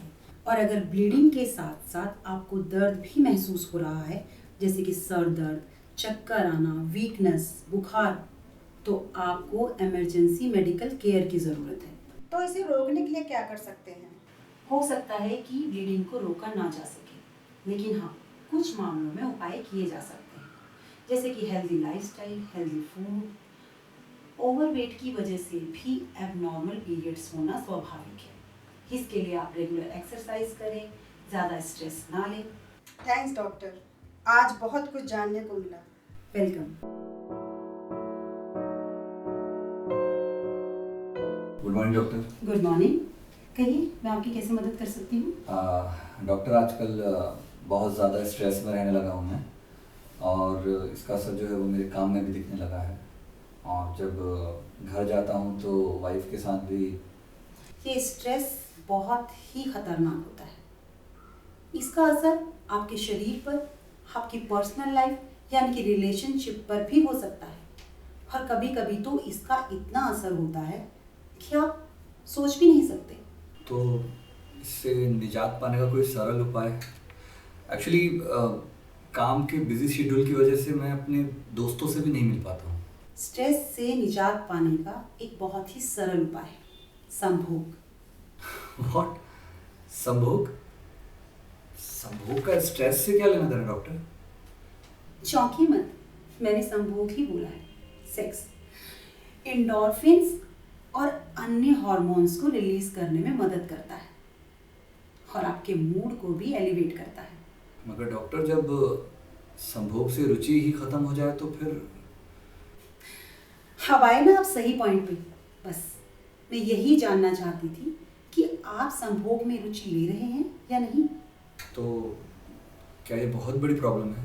जी नहीं, ये तो एक कॉमन सी प्रॉब्लम है।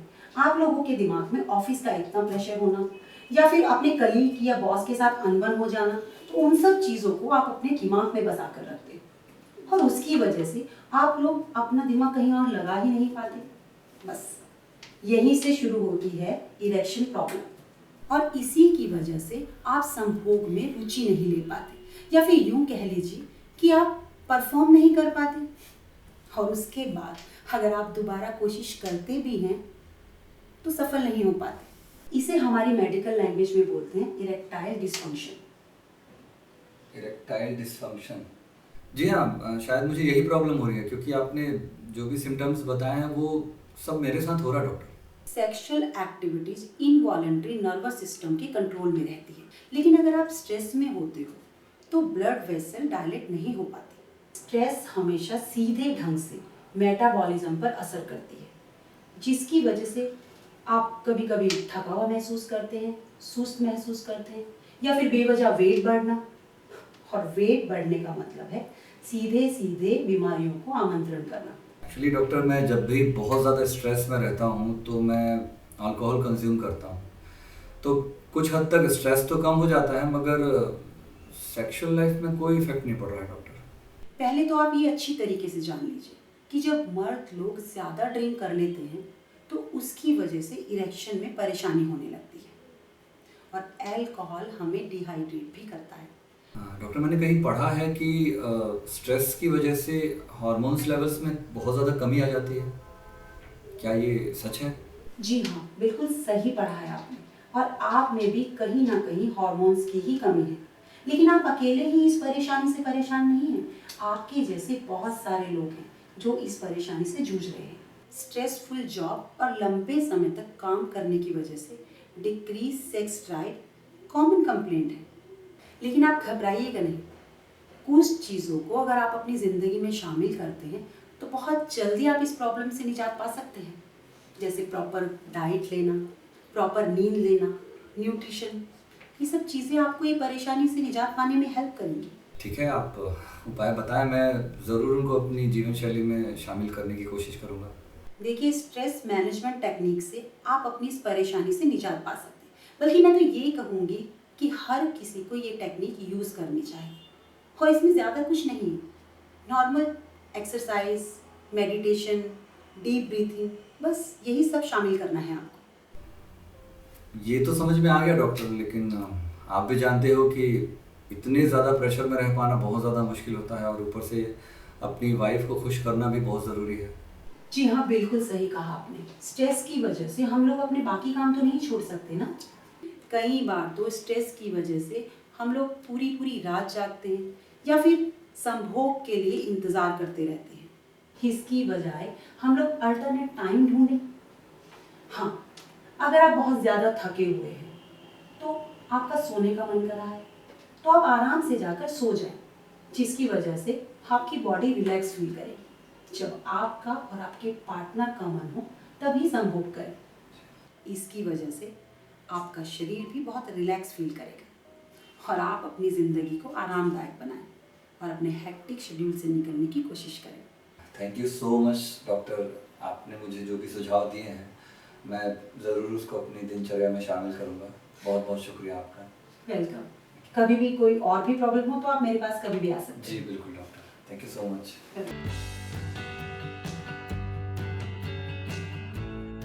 Hello doctor. हेलो, क्या मैं आपका नाम जान सकती हूँ? जी, अनीता शुक्ला। तो अनीता जी बताइए, मैं आपकी कैसे मदद कर सकती हूँ? डॉक्टर मैम, पिछले 1-2 महीने से मुझे कुछ भी अच्छा नहीं लगता। ना मैं ढंग से खा पी रही हूँ, नींद भी मुझे नहीं आती और मन अजीब सा चिड़चिड़ा सा रहने लगा है। किसी से बातचीत करने का भी मन नहीं करता। क्या मैं जान सकती हूँ कि आपकी उम्र कितनी है? जी, 27 साल। आपकी शादी को कितने साल हो गए? जी, 3 साल। अच्छा, एक बात बताइए कि आपके हस्बैंड के साथ रिलेशन कैसे हैं? मतलब आप दोनों एक दूसरे के साथ टाइम स्पेंड तो करते हैं ना? डॉक्टर, मुझे लगता है कि मेरे हस्बैंड का किसी के साथ अफेयर चल रहा है। पिछले महीने वो ऑफिस के काम का कहकर 10 दिन के लिए बाहर गए और उसी दौरान मैंने उनको मेरी एक सहेली के साथ शॉपिंग मॉल में शॉपिंग करते हुए देखा। वो दोनों ऐसे चिपके हुए थे जैसे लवर्स हो। ओह, आई सी। तो क्या इस बारे में आपने अपने पति से बात की? जी हाँ, पहले तो वो नहीं माने, लेकिन जब हमारे बीच बहुत ज़्यादा झगड़े हुए तो उन्होंने मुझे बताया कि मैं उनको सेटिस्फाइड नहीं कर पाती हूँ और वो इस बोरिंग लाइफ से तंग आ चुके हैं। देखिए अनीता जी, आजकल पति पत्नी के बीच में एक्स्ट्रा मैरिटल अफेयर काफ़ी बढ़ गया है। ये एक साइकोलॉजिकल और इमोशनल मैटर है जो आप दोनों हस्बैंड वाइफ को मिलकर ही सॉल्व करना होगा। अच्छा, एक बात बताइए कि आजकल आप सेक्स करती हैं या वो भी बंद कर दिया? बहुत ही कम, ये महीने में 2-3 बार ही किया होगा। अनीता जी, अभी तो आपकी शादी को सिर्फ 3 ही साल हुए हैं और आपने गिव अप भी कर दिया। देखिए, इस तरह की प्रॉब्लम के बहुत सारे रीज़न हो सकते हैं और आपको इन रीज़न को तलाशना होगा। बिल्कुल कोशिश करूंगी डॉक्टर, पर सेक्स लाइफ के लिए मैं क्या करूं? उसके लिए मैं आपको कुछ ध्यान देने लायक बातें बताती हूँ। जी। देखिए, ज़रूरी नहीं है कि लीड पहले हस्बैंड ही करे, महिला भी पहली शुरुआत कर सकती है। और जो चीज़ आपके हस्बैंड चाहते हैं या जो वो एक्सपेक्ट नहीं कर रहे हैं, अगर वो आप उनको देती हैं तो उनके लिए तो एक सरप्राइज ही होगा ना। इस चेन से आपकी लाइफ में पॉजिटिविटी आ सकती है। और ज़रूरी नहीं है कि सेक्स लाइफ को एंजॉय करने के लिए आप शुरुआत सेक्स से ही करें, बल्कि सेक्स लाइफ को एंजॉय करने के लिए आप फोरप्ले से भी शुरुआत कर सकती हैं। इससे आप इमोशनली और फिजिकली दोनों तरीके से जुड़े रहेंगे। फोरप्ले वही ना, सेक्स से पहले? जी हाँ, शायद आपको बोरिंग इसीलिए कहा गया है कि शायद आप सेक्स को सिर्फ वासना के तरीके से ही लेती हैं या फिर आप बेमन से करती होंगी। देखिए, सुखी वैवाहिक जीवन के लिए सेक्स बहुत ज़रूरी है और साथ ही ये आप दोनों के बीच के संवाद के रास्ते भी खोलता है। इसके अलावा और क्या क्या कर सकती हूँ? देखिए, एक्स्ट्रा मैरिटल अफेयर के बहुत सारे रीज़न हो सकते हैं, जैसे कि करियर में प्रॉब्लम होना, आप दोनों के बीच में कोई भी कॉमन इंटरेस्ट ना रहना या फिर किसी भी बात पर सहमति ना बनना, बहुत ज़्यादा आप लोगों का बिजी रहना और भी बहुत सारी छोटी मोटी बातें हो सकती हैं। इन सब का सोल्यूशन सिर्फ एक ही है कि पति पत्नी मिलकर साथ में समय बिताएं, बहुत सारी बातें करें, हर टॉपिक पर कॉमन इंटरेस्ट को अपनी हॉबी बनाएं और साथ में मिलकर करें, क्योंकि हर चीज़ का हल बातों से ही निकलता है। उसके ऑफिस के माहौल के बारे में जानने की कोशिश करें, उसे स्ट्रेस फ्री रखने के लिए थोड़ी मसाज दें और महीने में 1 या 2 बार बाहर घूमने ज़रूर जाएं। और हाँ, भाग दौड़ से थोड़ा वक्त निकाल कर साथ में वक्त गुजारें, फिर देखिए कि आपकी प्रॉब्लम कैसे दूर हो जाती है। जी हाँ डॉक्टर, आपने जो भी बताया मैं आज से इन सब बातों पे अमल करूँगी। हेलो, क्या हुआ? आप लोग काफ़ी परेशान नज़र आ रहे हैं। परेशानी की कोई खास वजह? हाँ डॉक्टर, एक्चुअली इनकी एक महिला दोस्त को इनके ब्रेस्ट के पेन के बारे में पता चला। उसने बोला कि ये ब्रेस्ट कैंसर भी हो सकता है और उन्होंने ही हमें आपके पास आकर इसके बारे में पूरी जानकारी लेने की एडवाइस दी। अच्छा, एक बात बताइए आप लोग, क्या आपको पता है कि ब्रेस्ट कैंसर होता क्या है? इसके लक्षण क्या हैं? नहीं डॉक्टर, मैंने लोगों से सुना है ब्रेस्ट कैंसर में ब्रेस्ट में बहुत पेन होता है और ये बहुत खतरनाक भी होता है। डॉक्टर, जब से इनको ब्रेस्ट कैंसर के बारे में पता चला है, ये खाना पीना सब भूल गई हैं और मेरे मन में भी अजीब अजीब से ख्याल आते हैं। मैं जानना चाहता हूँ ये है क्या? देखिए, ब्रेस्ट कैंसर आमतौर पर दूध नलिकाओं के अंदरूनी परत से शुरू होता है और धीरे धीरे घातक ट्यूमर बनकर हमारे शरीर के और हिस्सों में भी फैलने लगता है। और इस टाइप के ब्रेस्ट कैंसर को लोब्यूलर कार्सिनोमा कहते हैं, जो ज़्यादातर महिलाओं में पाया जाता है। तो क्या ये मेल में भी हो सकता है? जी हाँ, बिल्कुल, लेकिन बहुत ही कम। आंकड़ों के हिसाब से दुनिया में पुरुष और महिलाएं 18.2% तक ब्रेस्ट कैंसर के शिकार हो जाते हैं। डॉक्टर, इसके कुछ सिम्टम्स हैं क्या? पता कैसे चलेगा कि? देखिए, इसके सिम्टम्स सिर्फ एक पेशेंट ही महसूस कर सकता है, जैसे हेडेक होना, पेन होना। लेकिन हाँ, कुछ साइन ऐसे भी हैं जो बाहरी लोग भी महसूस कर सकते हैं, जैसे गिल्टी हो जाना, चकत्ते पड़ जाना, उस तरह के कुछ। तो क्या डॉक्टर ब्रेस्ट में सूजन या फिर गांठ होना ही कैंसर के मेन लक्षण है? जी हाँ, महिलाओं के ब्रेस्ट में गांठ होने का ये पहला सिम्टम्स होता है कैंसर का। लेकिन अगर गांठ हो जाती है और आप ये समझ लेते हैं कि आपको कैंसर है, तो ये भी सही नहीं है, लेकिन इसको नज़रअंदाज भी नहीं करना चाहिए। सबसे पहले आपको अपने नज़दीकी डॉक्टर से संपर्क करना चाहिए, और अगर वो सलाह देता है तो आपको चेकअप भी कराना चाहिए। और क्या लक्षण हो सकते हैं इसके? इसका एक लक्षण और भी है। अगर आर्मपिट या फिर ब्रेस्ट की साइड में कहीं पेन होना या गांठें पड़ जाना, जैसे कि मैंने आपको पहले भी बताया था, लेकिन इसका संबंध माहवारी से नहीं होना चाहिए, तो उस कंडीशन में भी कैंसर होने की संभावना बहुत ज्यादा होती है। क्या डॉक्टर ब्रेस्ट के कलर में भी कुछ चेंजेस आते हैं? जी हाँ, बिल्कुल। ब्रेस्ट के कलर में भी बदलाव आ सकता है, जैसे कि रेडनेस या फिर ऑरेंज। यहाँ तक कि ब्रेस्ट के निप्पल के ऊपरी हिस्से में भी कुछ चकत्ते या फिर छोटी छोटी फुंसियां देखने को मिलती हैं। यहाँ तक भी देखा गया है कि आर्मपिट या फिर हमारे ब्रेस्ट के साइड वाले हिस्से में कुछ स्वेलिंग आ जाती है, कुछ गांठें पड़ जाती हैं। डॉक्टर, अगर कोई कैंसर से अफेक्टेड है तो क्या ब्रेस्ट फीडिंग नॉर्मल है या फिर कोई परेशानी है? जी हाँ, बिल्कुल परेशानी हो सकती है। ब्रेस्ट के निप्पल डिस्चार्ज हो जाते हैं और कभी कभी तो इनमें से ब्लड भी आने लगता है। यहाँ तक कि देखा गया है कि निप्पल का साइज भी बड़ा होने लगता है। पर इस कंडीशन में बच्चा खुद ही हट जाता है, वो खुद ही दूध नहीं पीता। तो क्या डॉक्टर ब्रेस्ट के साइज में भी कोई बदलाव आता है? जी हाँ, बिल्कुल। ब्रेस्ट के साइज में भी बदलाव आने लगता है और उसके कलर में भी बदलाव आने लगता है।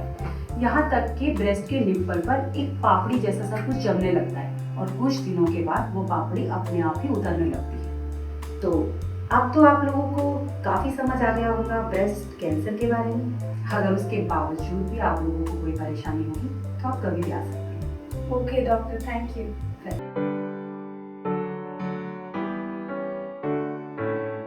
Hello doctor. हेलो, कहिए क्या परेशानी है आपकी? जी डॉक्टर, मेरी शादी को 2 महीने हो गए और पहली शादी की रात को हम दोनों के बीच सेक्स नहीं हुआ था। कारण ये था कि मेरी बीवी उस वक्त पीरियड्स में थी। जैसे पीरियड्स खत्म हुए हम दोनों का सेक्स हुआ, ऐसे नॉर्मल हुआ और वीर्य पतन भी हुआ। लेकिन अगली 2 रातों को जब भी हमने सेक्स किया तभी मेरा वीर्य पतन नहीं हुआ था। क्या आपकी इरेक्शन में कोई प्रॉब्लम हो रही थी? नहीं डॉक्टर, मेरा इरेक्शन काफ़ी ठीक था, मैं सेक्स भी काफ़ी इंजॉय किया, मेरे ऑर्गेज़म भी हुआ, पर वीर्य का एक बूंद तक नहीं गिरा। क्या ऐसा होना नॉर्मल है?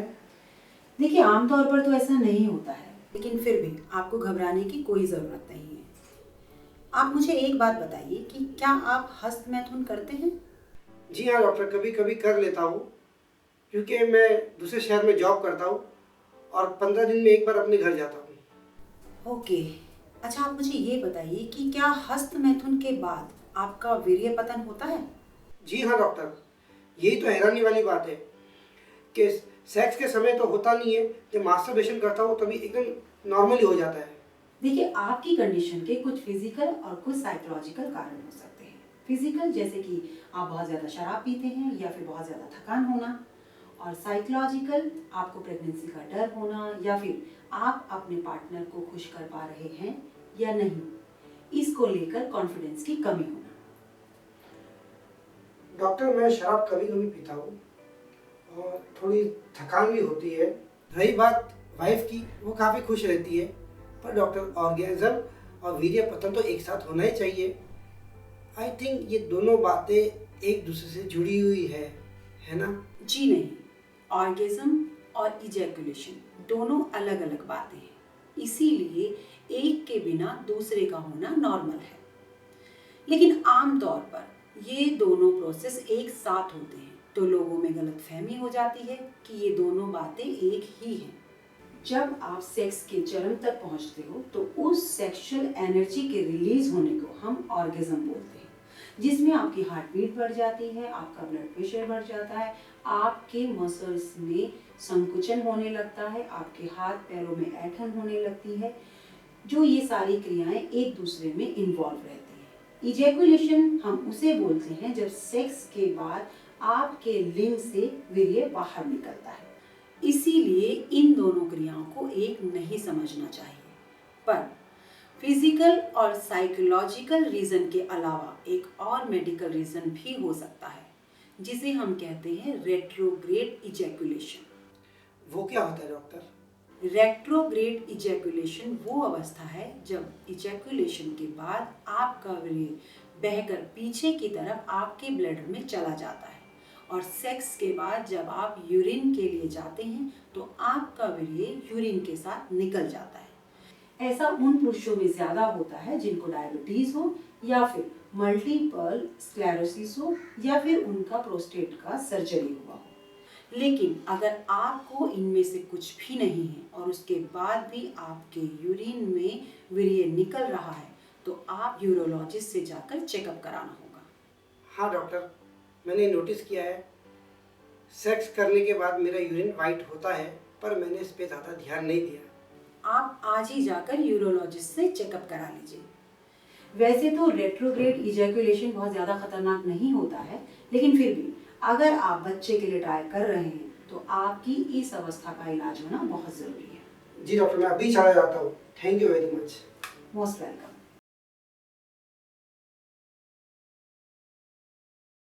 Hello doctor. How are you? बहुत परेशान हूँ डॉक्टर। क्यों, क्या हुआ? डॉक्टर, मैं अपनी सेक्स लाइफ से बहुत परेशान हूँ। मेरा इरेक्शन नहीं हो पाता है और इस वजह से मेरी वाइफ भी बहुत नाराज़ रहने लगी है। मुझे समझ में नहीं आ रहा कि मैं क्या करूँ। देखिए रोहित, इरेक्शन ना हो पाना इसे हमारी लैंग्वेज में बोलते हैं इरेक्टाइल डिसफंक्शन, यानी कि नपुंसकता। और ऐसा होना कॉमन सी बात है, लेकिन पता करना ये ज़रूरी है कि आपके केस में ऐसा क्यों हो रहा है। वही तो मुझे नहीं पता। आई नो, यही तो पता करेंगे अभी हम लोग। अच्छा एक बात बताइए, आपकी कोई मेडिकल हिस्ट्री या कोई बीमारी या कभी कोई एक्सीडेंट हुआ हो? I am not sure. मुझे आज तक कभी किसी डॉक्टर के पास जाने की ज़रूरत ही नहीं पड़ी। नो प्रॉब्लम, मैं आपको इरेक्टाइल डिसफंक्शन के बारे में बताती हूँ। ओके। देखिए रोहित, पुरुषों में इरेक्शन का प्रोसेस बहुत ही पेचीदा होता है, जिसमें brain, hormones, emotions, nerves, muscles, blood waves ये सब भी इन्वॉल्व होते हैं। इनमें से किसी भी फैक्टर में अगर कोई प्रॉब्लम है तो आपको नपुंसकता की बीमारी हो सकती है। साथ ही अगर स्ट्रेस और तनाव अगर आप लेते हैं तो ये आपकी बीमारी को और भी बिगाड़ सकता है। ज़्यादातर केस में नपुंसकता के कारण होते हैं दिल की बीमारी, धमनियों में बाधा, high BP, high cholesterol, diabetes और हार्मोनल इम्बैलेंस। रीढ़ की हड्डी में चोट लगने की वजह से भी ऐसा होता है। मोटापा, नींद की कमी, ज़्यादा सिगरेट या शराब, और हाँ STI से भी हो सकता है। अगर इनमें से कोई भी बीमारी आपको है तो आपको नपुंसकता हो सकती है। वो ऐसी डॉक्टर, मुझे डायबिटीज़ है। पिछले साल ही मुझे पता चला था, लेकिन मैंने उस टाइम इस बात को सीरियसली नहीं लिया था। यही तो गलती कर दी ना आपने। आपको पता है कि डायबिटीज़ के पेशेंट को इरेक्टाइल डिसफंक्शन होने के 2-3 गुना ज़्यादा चांसेस हो सकते हैं। इतना ही नहीं, इरेक्टाइल डिसफंक्शन डायबिटीज़ के पेशेंट को समय से 10 से 15 साल पहले भी हो जाता है। अब तो आप समझ ही रहे होंगे कि डायबिटीज़ को इग्नोर करना कितना रिस्की है। जी, मुझे तो इन सब बातों का पता ही नहीं था। लेकिन क्या अभी इसका इलाज हो सकता है अब? जी हाँ, बिल्कुल। नपुंसकता लाइलाज नहीं है। सही वजह का पता लगाकर इसका इलाज शुरू किया जा सकता है और किसी भी एज के पुरुष को सही ट्रीटमेंट देकर बिल्कुल स्वस्थ किया जा सकता है। सबसे पहले तो आपको अपने फिजिकल टेस्ट कराने होंगे। फिजिकल टेस्ट की रिपोर्ट से हमें ये पता चल पाएगा कि आपके ब्लड सर्कुलेशन में क्या प्रॉब्लम है। उसके बाद आपकी गुप्त आंत की जांच करानी होगी। गुप्त आंत की जांच की रिपोर्ट से हमें पता लगेगा कि आपको इरेक्शन में कहाँ प्रॉब्लम है। साथ ही आपको कुछ लैब टेस्ट कराने होंगे जिससे ब्लड शुगर, कोलेस्ट्रॉल, बीपी के लेवल का पता चल पाएगा। और हाँ, टेस्टोस्टेरोन के लेवल का भी पता करना होगा जिससे हम जान पाएंगे कि कहीं आपके हार्मोनल इम्बैलेंस तो नहीं है। इन सारी मेडिकल रिपोर्ट के बाद आपके डॉक्टर को सही मायने में पता चल पाएगा कि पेशेंट का इलाज कहाँ से शुरू करना है। तो मैं फुल चेकअप करवा लेता हूँ डॉक्टर। और कोई बातों का ध्यान रखना कुछ है बता दीजिए। जी हाँ, बिल्कुल। कुछ बातों को कंट्रोल में रखना आपके खुद के हाथ में होता है। जैसे कि अगर आप अपना ब्लड शुगर कंट्रोल में रखते हैं तो आपकी प्रॉब्लम काफ़ी हद तक कम हो सकती है। इसके साथ साथ आपको अपनी लाइफस्टाइल में भी चेंजेस लाने होंगे, जैसे कि खाने पीने का ध्यान रखना होगा, सिगरेट शराब से दूर रहें, रोज़ एक्सरसाइज करें जिससे आपका वज़न भी कंट्रोल में रहेगा और आपका ब्लड सर्कुलेशन भी ठीक रहेगा। जो भी खाएं अच्छा खाएं। अपने खाने में मसालेदार, तली हुई चीज़ें, चर्बी वाली चीज़ों को हटा दें। न्यूट्रिशियस डाइट लें। और हाँ, सबसे ज़रूरी बात, अपने पार्टनर के साथ अपनी बीमारी को शेयर करें क्योंकि आपकी बीमारी में आपके पार्टनर का सपोर्ट होना बहुत ज़रूरी है। जी डॉक्टर, मैं समझ गया। चेकअप तो मैं करवाऊंगा ही, बाकी आपकी जो बताई हुई सावधानी है उसको भी ध्यान में रखूंगा। Good. Any more doubts? No doctor, thank you. Well, hello Sudhir, कैसे हैं आप? बस ठीक हूँ डॉक्टर। कुछ दिनों से एक परेशानी सी खाई जा रही है। क्यों, क्या हुआ? क्या परेशानी है? डॉक्टर, मुझे ऐसा लगता है कि यूरिन के साथ मेरे स्पर्म्स निकलते हैं, कभी कभी यूरिन के साथ और कभी कभी यूरिन करने के बाद। मुझे डर है कहीं ये घातक तो नहीं है। अच्छा, तो एक बात बताइए कि आपके पेशाब का कलर कैसा है? क्लियर नहीं है, कभी कभी सफ़ेद होता है, कभी कभी मटमैला। अच्छा, ये प्रॉब्लम आपको कितने दिनों से हो रही है? यही कुछ 3-4 महीनों से। तो आपने किसी डॉक्टर से कंसल्ट किया? नहीं डॉक्टर, ये मेरा फर्स्ट टाइम है। ओके, लेकिन आप इतने श्योर कैसे हो सकते हैं कि आपके यूरिन के साथ आपका स्पर्म ही डिस्चार्ज हो रहा है, क्योंकि आपने तो कोई टेस्ट भी नहीं करवाया? किसी दोस्त से मेरी 2 दिन पहले बात हुई थी तो उसी ने बताया कि ये स्पर्म्स हैं। देखिए सुधीर, पहले तो मैं आपकी जानकारी के लिए ये बता दूं कि स्पर्म बहुत ही सूक्ष्म होते हैं जो आपको ऐसे दिखाई नहीं दे सकते। वो सिर्फ लैब की टेस्टिंग में ही दिखाई पड़ सकते हैं। और हाँ, जो आपके यूरिन के साथ निकल रहा है वो आपका वीर्य यानी कि सीमेन हो सकता है, जो सफ़ेद रंग का या फिर हल्के मटमैले रंग का भी होता है। और हाँ, यूरिन में वीर्य निकल रहा है उसको कंफर्म करने के लिए आपको एक यूरिन टेस्ट कराना होगा जिससे हम कंफर्म कर पाएंगे कि आपके यूरिन में वीर्य ही निकल रहा है या फिर कुछ और। अच्छा, तो डॉक्टर, वीर्य के अलावा कुछ और निकल सकता है क्या? जी हाँ, बिल्कुल। अगर आपको किसी भी तरीके की अंदरूनी या बाहर चोट लगी है तो उस चोट के संक्रमण की वजह से आपको मवाद भी आ सकती है। और अगर आपको मवाद आती है तो भी आपको जांच करानी होगी, क्योंकि मवाद आने की वजह से भी आपको यूरिन क्लियर नहीं दिखाई देगा। कभी कभी किडनी स्टोन की वजह से भी आपके यूरिन में आपको छोटे छोटे क्रिस्टल दिखाई पड़ सकते हैं और इन दोनों केस में ही आपको जांच कराना ज़रूरी है। मुझे क्रिस्टल्स नहीं निकलते हैं। तो इसका मतलब है कि आपको किडनी स्टोन की शिकायत नहीं है, लेकिन हाँ, अगर आपको कोई भी इन्फेक्शन है तो आप अपने यूरोलॉजिस्ट से संपर्क करें और जांच करवाएं। जी डॉक्टर, मैं ये तुरंत करवा लेता हूँ। पर क्या डॉक्टर, मैं इस वीर्य की प्रॉब्लम के बारे में आपसे कुछ और पूछ सकता हूँ? हाँ हाँ, क्यों नहीं। मैं ये जानना चाहता हूँ डॉक्टर कि यूरिन में वीर्य क्यों निकलता है और इसकी कोई मेडिकल रीज़न है क्या, और इसको ठीक कैसे कर सकते हैं? अरे, आपने तो एक साथ ही इतने सारे सवाल पूछ लिए। चलिए कोई बात नहीं, मैं आपको पूरी जानकारी दे देती हूँ। यूरिन में वीर्य आने की मुख्य वजह है प्रोस्टेट ग्लैंड में सूजन। ये प्रोस्टेट ग्लैंड आपके शरीर में वीर्य बनाने और रिलीज करने का काम करता है, और कई बार मेडिकल रीज़न की वजह से प्रोस्टेट ग्लैंड में लंबे समय तक सूजन आ जाती है। जब कभी भी आप पेशाब करने जाते हैं तो आपके मूत्राशय में संकुचन की वजह से उस ग्लैंड पर प्रेशर पड़ता है और इसी वजह से आपके पेशाब के साथ साथ वीर्य भी निकल जाता है। देखिए, प्रोस्टेट ग्लैंड में सूजन आने की और भी वजह हो सकती है। अगर आप उत्तेजित हो रहे हैं और आप सेक्स नहीं कर पाते हैं या फिर हस्तमैथुन नहीं कर पाते हैं, अपना वीर्य रिलीज नहीं कर पा रहे हैं, उसकी वजह से भी आपके प्रोस्टेट ग्लैंड में बहुत ज़्यादा वीर्य इकट्ठा हो जाता है और इसकी वजह से भी सूजन आ सकती है। वैसे इसके चांसेस बहुत कम होते हैं, लेकिन फिर भी ऐसा हो सकता है। और जो आपके एक्सेस वीर्य जमा हो जाता है वो भी आपके यूरिन के साथ साथ निकल जाता है, तो इसमें चिंता करने वाली कोई बात नहीं है। और अगर आपका इजैकुलेशन हो जाता है तो आपकी सूजन भी खत्म हो जाती है। इसकी एक और गंभीर वजह हो सकती है जिससे आपके यूरिन में वीर्य और स्पर्म्स निकलते हैं, जिसे हम कहते हैं रेट्रोग्रेड इजैकुलेशन। और ये एक ऐसी अवस्था है जब आपका वीर्य मूत्राशय में पीछे की ओर जाने लगता है, और ऐसा तब होता है जब मूत्राशय के नेक पर मौजूद वॉल्व सामान्य रूप से काम करना बंद कर दे। इस वॉल्व का काम यही होता है कि ये संभोग के दौरान आपके मूत्राशय के द्वार को बंद कर दे, ताकि आपका यूरिन और आपका स्पर्म आपस में ना मिल पाए। लेकिन हाँ, अगर किसी स्थिति में ये काम करना बंद कर देता है तो आपके इजैकुलेशन से निकला हुआ स्पर्म पूरा का पूरा या फिर उसकी कुछ बूंदें मूत्राशय के पीछे की ओर जाने लगती है, जिसकी वजह से वीर्य की एक भी बूंद लिंग से बाहर नहीं आ पाती है, और ये कारण हो सकता है पुरुषों में नपुंसकता का।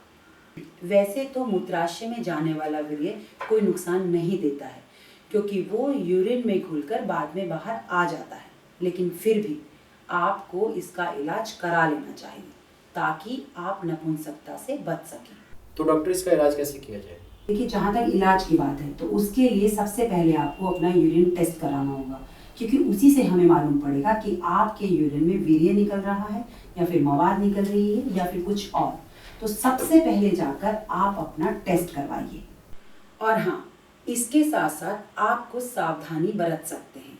अगर आपको हस्तमैथुन की आदत है या फिर आप बहुत ज़्यादा हस्तमैथुन करते हैं तो आपको इस पर कंट्रोल करना होगा, क्योंकि अति तो किसी भी चीज़ की अच्छी नहीं होती। और हाँ, बाथ टब में गुनगुना पानी डालकर आप थोड़ा सोक करें हफ्ते में 2 बार 15 से 20 मिनट के लिए। ये आपके वीर्य की लीकेज को रोकने का बहुत अच्छा उपाय है। बहुत टाइट अंडरवेयर ना पहनें, सिगरेट और शराब से दूर रहें, मसाले वाली चीज़ें ना खाएं, खाने में ऐसी चीज़ें खाएं जो काम उत्तेजना को बढ़ाती हों, जैसे कि घोगा, सीप, चॉकलेट, कॉफ़ी, लाल मिर्च इत्यादि। इन सब चीज़ों से आपको लाभ मिलेगा।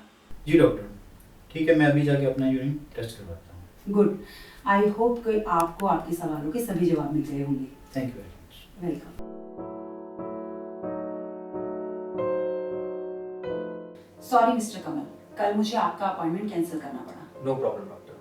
तो कहिए, क्या परेशानी है आपको? डॉक्टर, मुझे कई दिनों से एक डाउट सता रहा है, तो बस उसी को क्लियर करने में आपके क्लिनिक आ गया। कौन सा डाउट? डॉक्टर, मुझे ये चीज़ पूछनी है कि ये सेक्स करने का टाइम कोई फिक्स है क्या, या फिर सेक्स कितनी देर तक करना चाहिए, या इजैकुलेशन कितनी देर में होना चाहिए? तो इसका मतलब सेक्स ड्यूरेशन के बारे में जानना चाहते हैं? जी हाँ। देखिए, सबके सेक्स ड्यूरेशन अलग अलग होते हैं। इसके बहुत सारे फैक्टर्स भी हो सकते हैं, जैसे कि आप किस देश में रहते हैं, आपकी एज कितनी है, आप किस वेदर कंडीशन में रहते हैं, और भी बहुत सारे रीजंस। तो वैसे सेक्स ड्यूरेशन होता क्या है? देखिए, सेक्स क्रिया में लिंग का योनि में प्रवेश से लेकर और इजैकुलेशन के समय तक को हम सेक्स ड्यूरेशन कहते हैं। तो डॉक्टर, सेक्स से पहले का टाइम जो फोरप्ले वगैरह करते हैं, क्या वो भी इसमें शामिल होता है क्या? जी नहीं। देखिए, बहुत सारे लोगों को ये गलतफहमी होती है कि वो लोग सेक्स बहुत देर तक करते हैं या फिर उनका इजैकुलेशन बहुत देर से होता है, और इस बात पर वो लोग गर्व भी महसूस करते हैं और करना भी चाहिए। लेकिन सेक्स ड्यूरेशन हमारे मेडिकल टर्म्स में उस टाइम तक ही वैलिड है जब तक आप इंटरकोर्स करते हैं। तो फिर एक्चुअल सेक्स ड्यूरेशन को मैं कैसे चेक कर सकता हूँ? देखिए, इसके लिए आप स्टॉप वॉच यूज कीजिए। 3 अलग अलग टाइम पर इंटरकोर्स करके अपना टाइम काउंट कीजिए, उसी का एवरेज आपका सेक्स ड्यूरेशन माना जाएगा। एक्चुअली डॉक्टर, मुझे लगता है कि आजकल मुझे शीघ्र पतन होना शुरू हो गया है, इसलिए मैं इन सब बातों के बारे में सोच रहा हूँ। देखिए कमल जी, एक हेल्दी पुरुष का 3 से 7 मिनट का सेक्स ड्यूरेशन होता है, लेकिन अगर आपका इजैक्यूलेशन 1 से 2 मिनट के अंदर हो रहा है तो आप इसे शीघ्रपतन मान सकते हैं। देखिए, अगर आप सेक्स लाइफ में एक्साइटमेंट चाहते हैं या आप चाहते हैं कि आपकी लाइफ इंजॉयबल हो आप दोनों के लिए, तो आप फोर प्ले का सहारा भी ले सकते हैं। जितना समय आप इंटरकोर्स में लगाते हैं उससे 3 गुना ज़्यादा समय अगर आप फोर प्ले में लगाएंगे तो अच्छा होगा। अगर आपको लगता है कि उस समय आपकी हार्ट बीट बढ़ रही है तो आप 1 या 2 मिनट के लिए रेस्ट ले सकते हैं, थोड़ा रिलैक्स कर सकते हैं। और हाँ, थोड़ा सा इमेजिनेशन अगर आप यूज़ करते हैं तो आपको ज़्यादा सेटिस्फेक्शन मिलेगा। ये आप दोनों पार्टनर को डिसाइड करना है कि फोर प्ले के दौरान आप किन किन बातों को आजमा सकते हैं। अगर आप इन बातों को आजमाएंगे तो आपका थोड़ा सा सेक्स ड्यूरेशन बढ़ सकता है और ये आपके लिए अच्छा भी है। हमेशा की तरह इस बार भी मेरा आना कुछ गलत नहीं हुआ। आज आपने मेरी बहुत बड़ी गलतफहमी दूर कर दी। Thank you doctor. Welcome. Hello, कैसे हैं आप दोनों? हम एकदम ठीक है डॉक्टर, थैंक यू। तो बताइए मैं किस तरह से आपकी मदद कर सकती हूँ? डॉक्टर, मेरी वाइफ पिछले 6 वीक से प्रेग्नेंट है और मुझे जानना था कि इसे ओरल सेक्स करने से कोई खतरा तो नहीं है, कोई प्रॉब्लम तो नहीं है? जी हाँ डॉक्टर, मैं सोच के घबरा रही हूँ कहीं कुछ गलत ना हो जाए। जो लोग हमारे वीडियो को देख रहे हैं, अगर उनके जीवन में भी कोई समस्या है, शारीरिक तौर पर या फिर मानसिक तौर पर, तो हमारे नीचे दी गई मेल आईडी पर संपर्क कर सकते हैं, या फिर आपके कोई भी सुझाव हो वो भी आप हमें मेल के द्वारा भेज सकते हैं। और हमारे आने वाली वीडियोस को देखने के लिए आपके अपने चैनल लाइफ केयर को सब्सक्राइब करें।